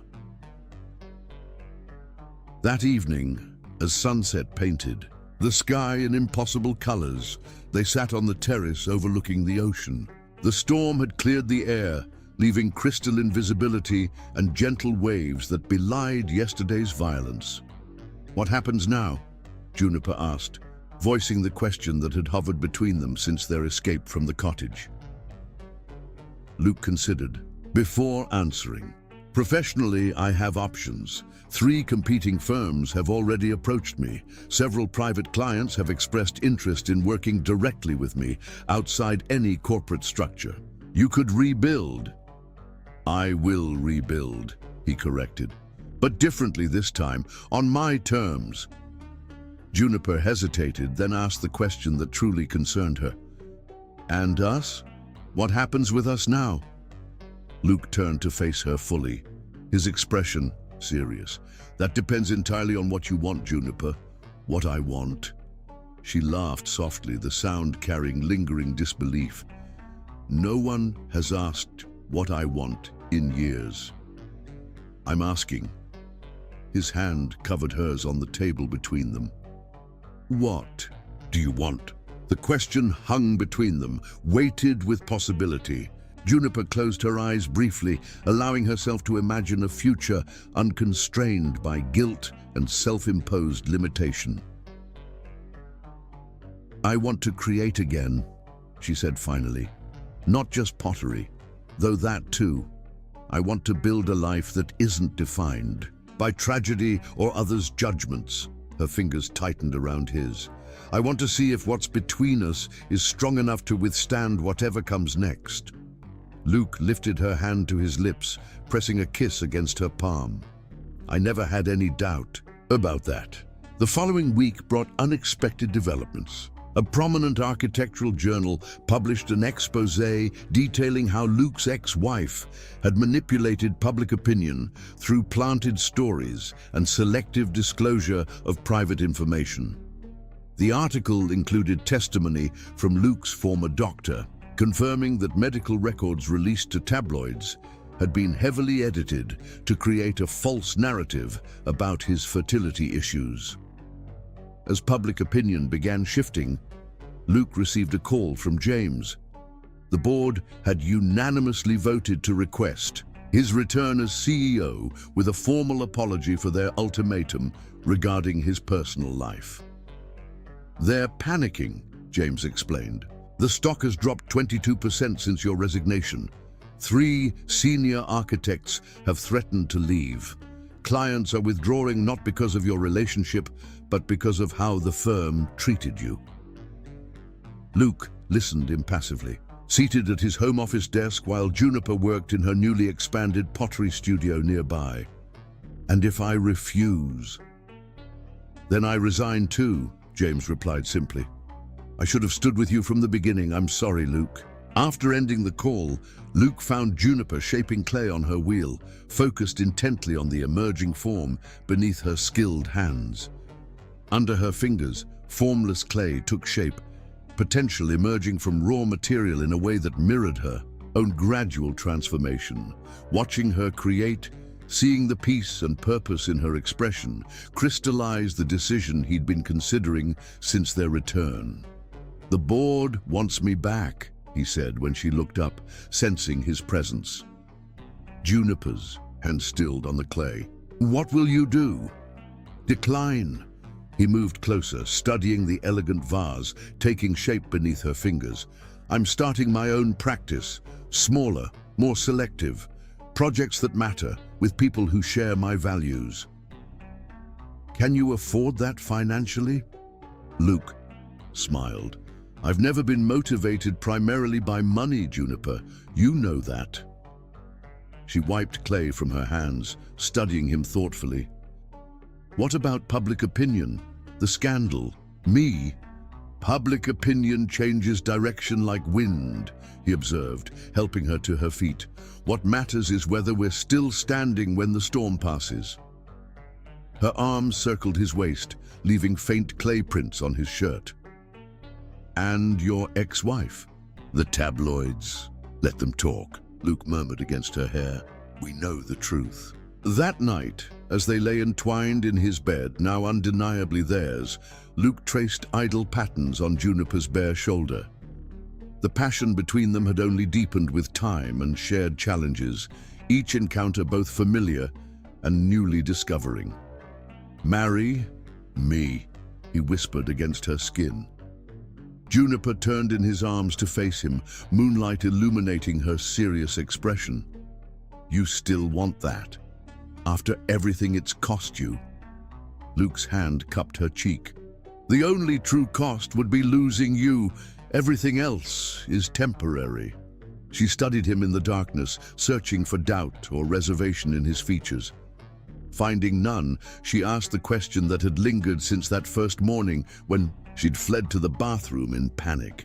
Why me? Why us? We barely knew each other when you first proposed.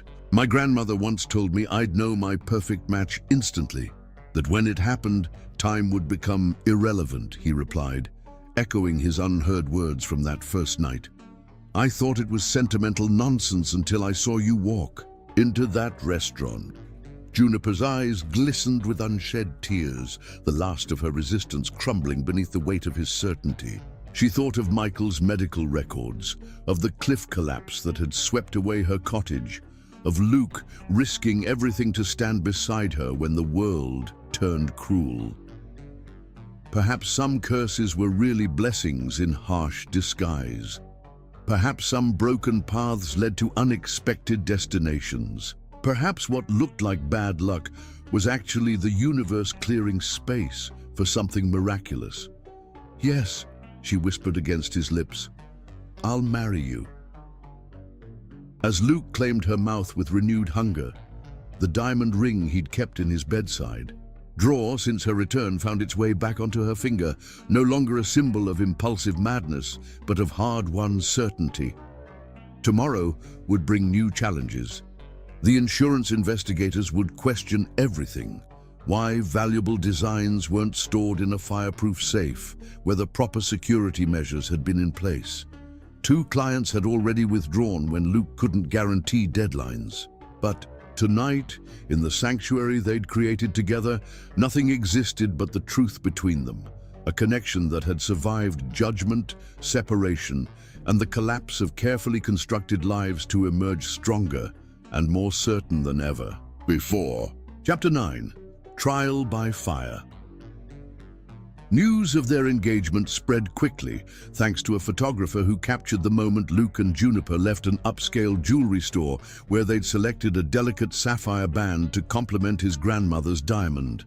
The image, her radiant smile, his protective arm around her waist, the glittering rings catching sunlight, appeared across social media within hours, igniting a fresh wave of public interest. Unlike previous coverage, the tone had shifted subtly. Architect rebuilds life after scandal, read one headline. Star-crossed lovers defy fate, declared another. Though still sensationalist, the articles no longer portrayed their relationship as something shameful or dangerous. The narrative was transforming, their love story becoming one of perseverance rather than controversy. What the media couldn't capture was the quiet joy blossoming between them as they planned both their wedding and their shared future. Luke had purchased office space in a converted warehouse overlooking the harbor, where he was establishing his independent practice with 3 talented architects who had resigned from his former firm to join him. Juniper had begun showing her pottery at a prestigious gallery, whose owner recognized the emotional depth in her work, pieces that told stories of brokenness transformed into beauty. Your pieces tell stories of resilience, the gallery owner observed during the exhibition opening, studying a cobalt blue vase with fracture lines filled with gold. There's something triumphant in how you handle imperfection.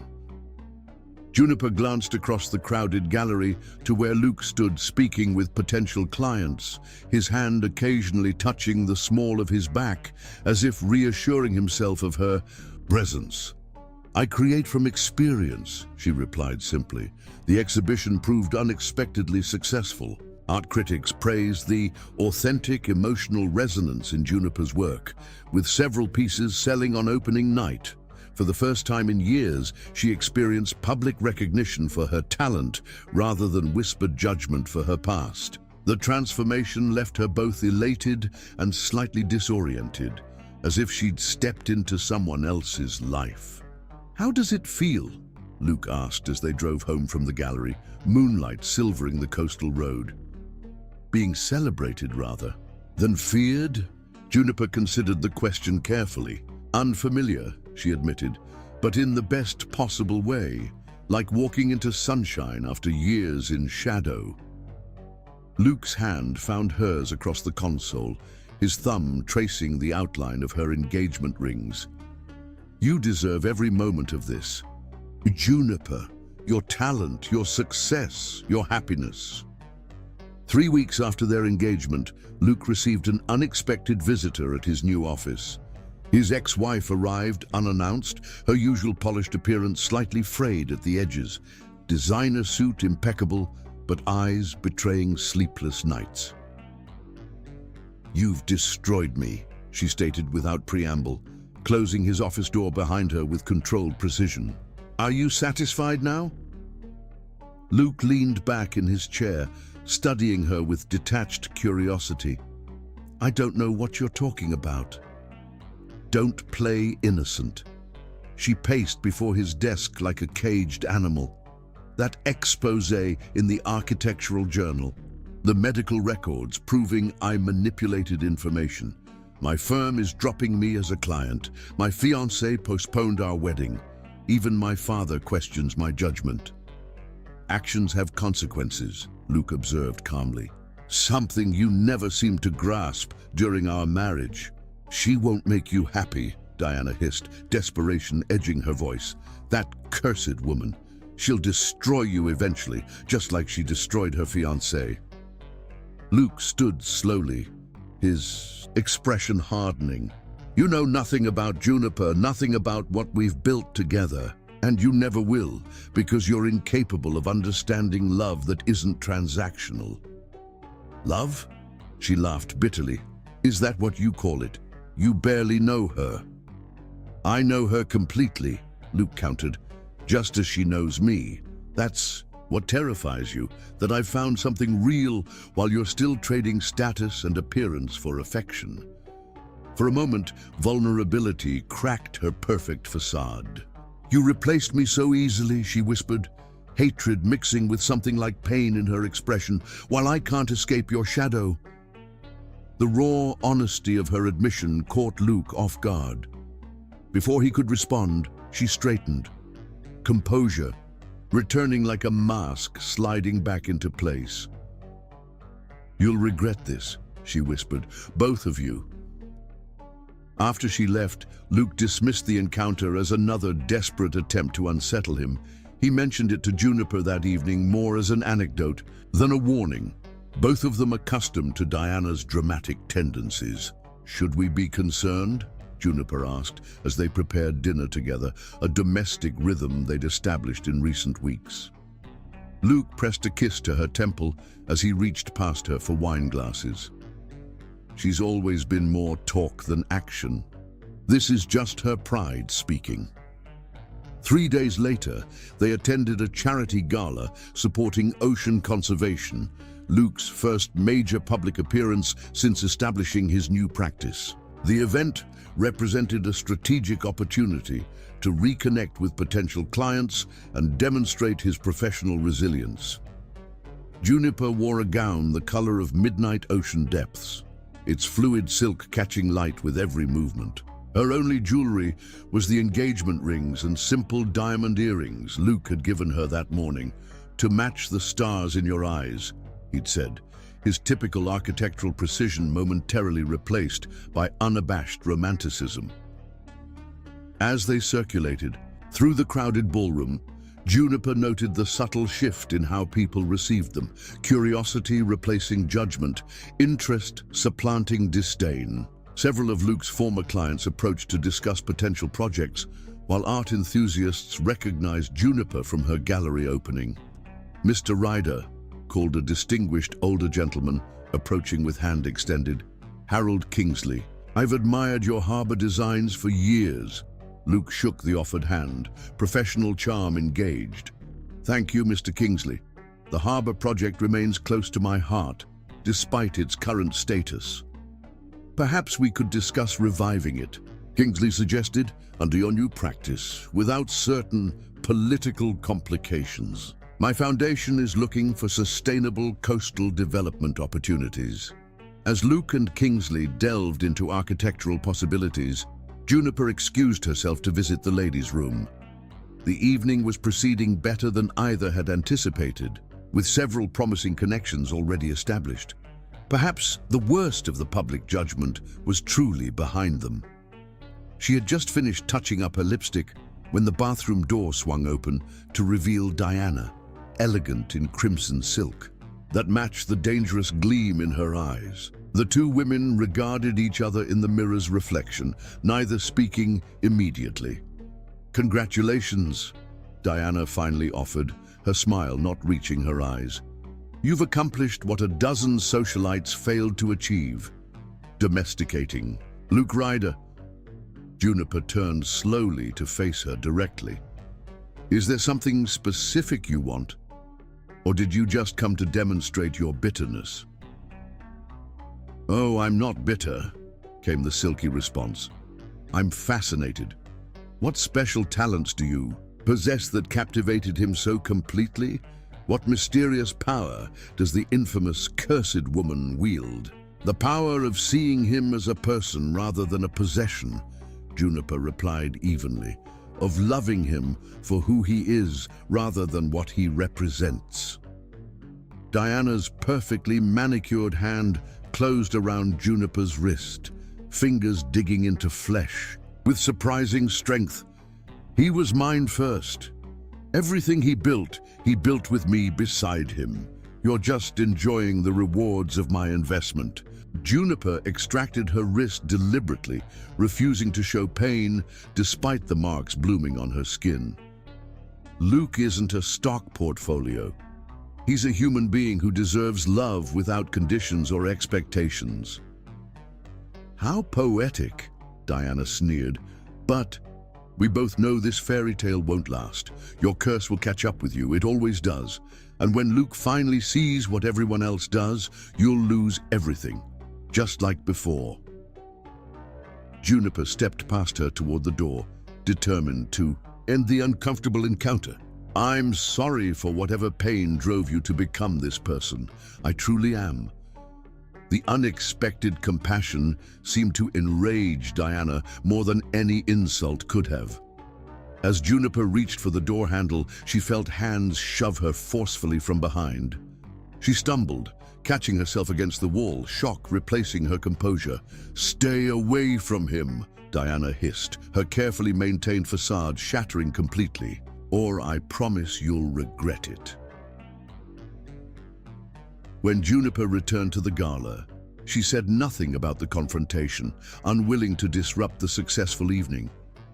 Luke was deep in conversation with Harold Kingsley and two other potential investors about reviving the harbor project under his new practice. The excitement in his eyes, the passion as he described sustainable elements of the design, these were worth protecting from the ugliness of his past relationship. Later that night, as they prepared for bed in their coastal home, Luke noticed the bruises forming on Juniper's wrist. His expression darkened as she reluctantly recounted the bathroom confrontation. "This is unacceptable," he said, voice tight with controlled anger. "I should call security, press charges." "For what? Harsh words and a shove?" Juniper shook her head. "She's lashing out because she's lost control over you, over the narrative, over her carefully constructed image." Luke gently traced the marks on her skin, his touch feather-light. "I don't want you hurt because of my past mistakes. I'm stronger than I look," Juniper reminded him, covering his hand with hers. "We both are." The following morning brought unexpected news. Harold Kingsley had officially commissioned Luke's firm to redesign the harbour project with full funding and expanded environmental elements.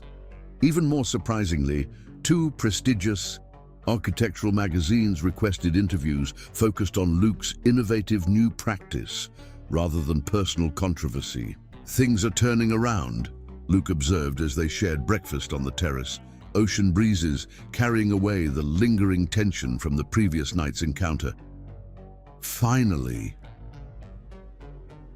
That afternoon, while Luke met with his growing team about the Harbour Commission, Juniper worked in her pottery studio, losing herself in the therapeutic rhythm of the wheel. The unexpected sound of tires on gravel pulled her from creative focus. Through the studio windows, she spotted an unfamiliar car approaching the house, sleek, expensive, and moving too fast for the winding driveway. She recognized the driver immediately. Diana, expression fixed with determination that sent warning signals through Juniper's body. Wiping clay from her hands, she stepped outside just as the car screeched to a halt. "You need to leave," Juniper called firmly, positioning herself between the unwelcome visitor and the house. "Luke isn't here, and you're trespassing." Diana emerged from her car, something clutched in her right hand that Juniper couldn't immediately identify. "I tried to warn you both. I tried to be reasonable, but neither of you would listen.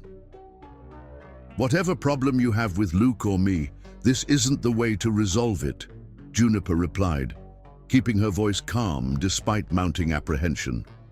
"Please leave before this escalates further." "It's already escalated," came the chilling response. "He destroyed everything I built. Now I'll return the favor." Too late, Juniper recognized the object in Diana's hand, a small gasoline container. With horrifying purpose, she strode toward the detached wood workshop, where Luke kept his architectural models and original drawings, including all plans for the newly commissioned harbor project. "Stop!" Juniper moved to intercept her, but Diana was quicker, splashing liquid across the workshop's wooden exterior. The sharp smell of gasoline filled the air as she produced a lighter from her pocket. "You're both cursed now," she said with eerie calm, flame igniting with a flick of her thumb. What happened next unfolded with nightmarish clarity. The flame touched gasoline-soaked wood, igniting instantly. Fire raced along the workshop's exterior with unnatural speed, smoke billowing skyward. Juniper grabbed a garden hose, knowing, even as she did that, it would be inadequate against the rapidly spreading flames. Diana watched with detached fascination for several seconds before the reality of her actions seemed to penetrate. Her expression shifted from satisfaction to horror as the fire grew beyond expectation, embers carried by ocean breezes toward the main house. "I didn't mean," she began, backing toward her car. "I only wanted to destroy his work, not—" "Call 911!" Juniper shouted, already dialing Luke's number as she continued futile efforts with the garden hose. The workshop was beyond saving. Flames now reaching through its roof, heat intensifying to unbearable levels. By the time Luke arrived, the fire had spread to a section of the main house, despite Juniper's desperate attempts to contain it. Fire engines wailed in the distance as he pulled her away from danger, his face ashen with fear rather than for the property. "Are you hurt?" His hands frantically checked her for injuries, finding only smoke-stained clothes and exhaustion. "I'm fine," she assured him, coughing slightly from smoke inhalation. "But your workshop, all your designs, They don't matter. His arms encircled her with fierce protectiveness. Nothing in that building matters compared to you. Firefighters battled the blaze for hours, eventually containing it after the workshop had been completely destroyed and a portion of the main house severely damaged. Through it all, Luke and Juniper remained together, watching from a safe distance as Diana was questioned by police, then placed in a patrol car. She'll face serious charges, an officer informed them. Arson, trespassing, attempted assault at minimum. Luke nodded numbly, his arm never leaving Juniper's waist. We'll cooperate fully with the investigation. When authorities finally allowed them to assess the damage, the full impact became clear. The workshop was a total loss. All original drawings for the harbor project, years of architectural models, and Luke's private designs reduced to ash. The main house had suffered smoke and water damage throughout one wing, including their bedroom.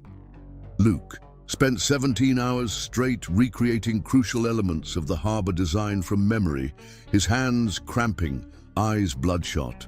We'll never recover everything, he admitted to Juniper. Some details, some inspirations are simply gone. 2 clients withdrew when deadlines couldn't be guaranteed. The harbor project continued only because Kingsley insisted Luke's vision was irreplaceable, granting a 3-month extension that meant Luke would work even on their honeymoon. Standing amid the destruction, Juniper felt a terrible weight settling in her chest. Once again, her presence in someone's life had brought disaster. The curse that had followed her for years seemed to have struck again, more destructively than ever before. "I'm so sorry," she whispered, voice breaking. "This happened because of me, because of us." Luke turned to her, surprise replacing the grim assessment on his face. "This happened because someone made terrible choices, Juniper. Not because of you. Not because of any curse. Your work, your home, can be rebuilt." His hands framed her face with infinite tenderness. "I'm an architect, remember? Creating from destruction is what I do." The ghost of a smile touched his lips. "And you're an artist who turns broken things into something more beautiful." As smoke still hung in the air around them, Luke pulled her into his arms, his heartbeat steady against her cheek. "This isn't evidence of a curse, Juniper. It's proof of how far someone will go when consumed by bitterness and jealousy. Our love threatened her because it's real, powerful enough to withstand even this." That night, they stayed at a nearby hotel, both physically and emotionally exhausted. As moonlight filtered through unfamiliar curtains, Luke held Juniper close, his lips brushing her temple. "When I thought you might be hurt," he confessed quietly, "nothing else mattered. Not the house, not the designs, not even the harbor project, just you."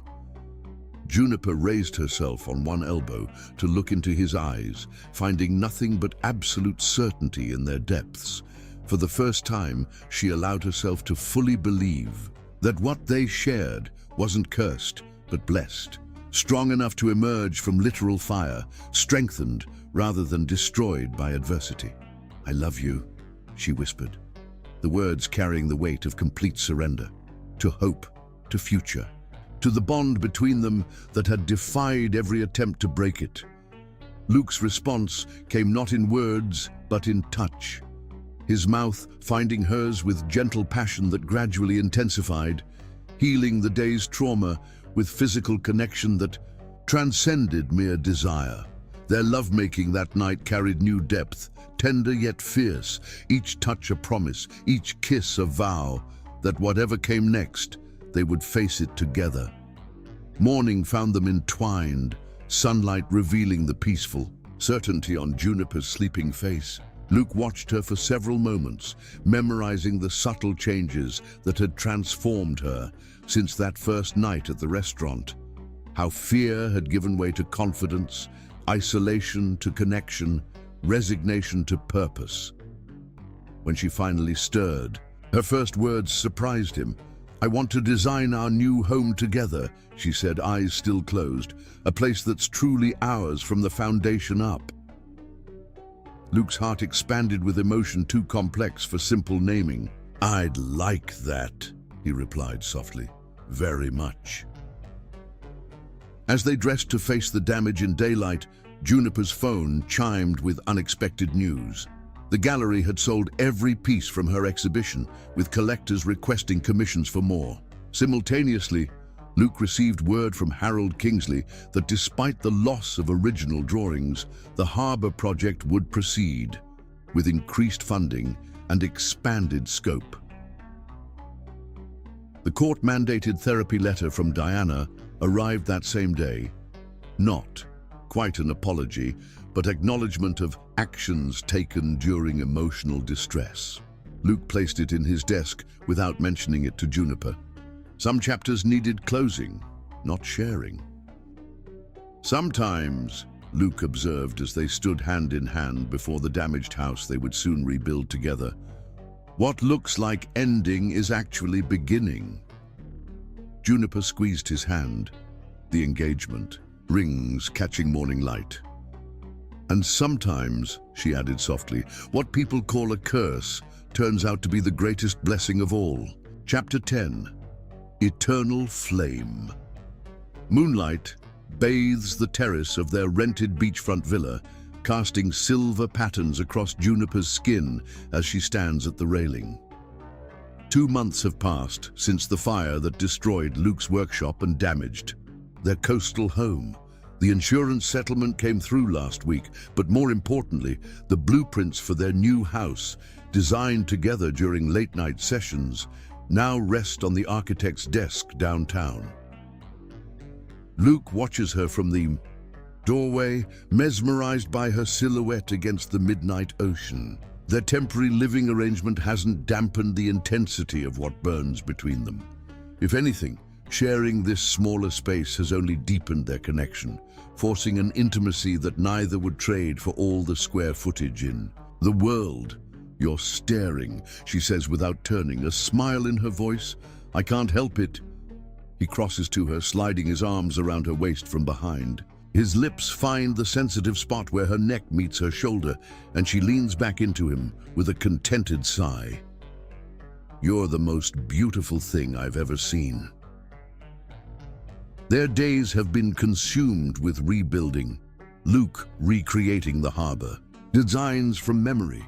Juniper replacing her pottery destroyed in her studio. But their nights belong only to them. Time carved out where neither curse nor judgment can reach. I received another commission today, she tells him, covering his hands with hers. The gallery owner says there's a waiting list now. I'm not surprised. Luke murmurs against her skin. Your work speaks to people. It shows them beauty can rise from brokenness. Juniper turns in his arms, moonlight illuminating her face, so different from the guarded woman he first met at the Meridian. Fear has been replaced by certainty, isolation by connection, resignation by purpose. The transformation takes his breath away every time he witnesses it. I have something for you, she says, reaching into the pocket of her robe. She produces a small velvet pouch. It was supposed to wait until our wedding, but I think now is better. Luke's eyebrows rise in surprise as she presses the pouch into his palm. Inside, he finds a simple platinum band, its surface etched with a continuous wave pattern. I designed it, she explains, a hint of nervousness in her voice. The endless wave represents how we found each other across turbulent seas, how we'll weather any storm together. Emotion tightens Luke's throat as he slides the ring onto his finger. It's perfect, he manages, voice rough with feeling, just like you. Not perfect, she corrects, tracing the curve of his jaw. Just perfectly matched to you. All my broken pieces fit with yours. His kiss starts gentle, but quickly ignites into something more demanding. Juniper responds with equal hunger, her body arching against his with practiced familiarity. yet somehow still carrying the electric discovery of their first encounter. Luke lifts her effortlessly, her legs wrapping around his waist as he carries her inside to their bedroom. In the silver-blue darkness, they rediscover each other with reverent urgency. Luke's hands and mouth map her body as if memorizing territory both familiar and newly fascinating. Juniper matches his passion, her touch holding none of the hesitation that once defined her, only confident desire and tenderness. "I never thought I could feel this," she whispers against his skin as they move together. "This certainty, this freedom." Luke's eyes hold hers as pleasure builds between them. "You deserve every moment of it," he tells her, his voice thick with emotion and desire. "Every moment of joy, every moment of peace." Their release comes like a wave crashing against the shore, powerful, inevitable, transformative. As they lie tangled in the aftermath, heartbeats gradually slowing, Juniper traces idle patterns on Luke's chest.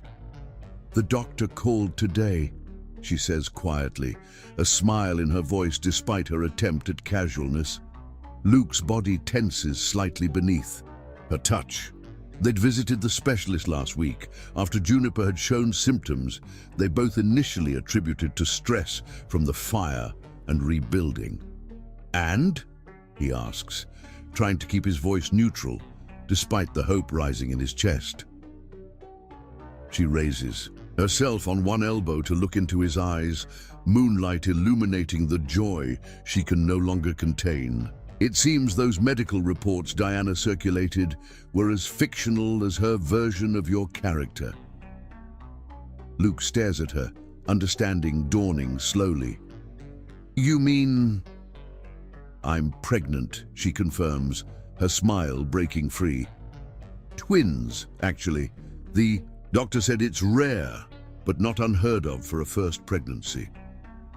His reaction comes not in words, but in movement, gathering her against him with such tender ferocity that she gasps, his lips finding hers in a kiss that conveys what language cannot.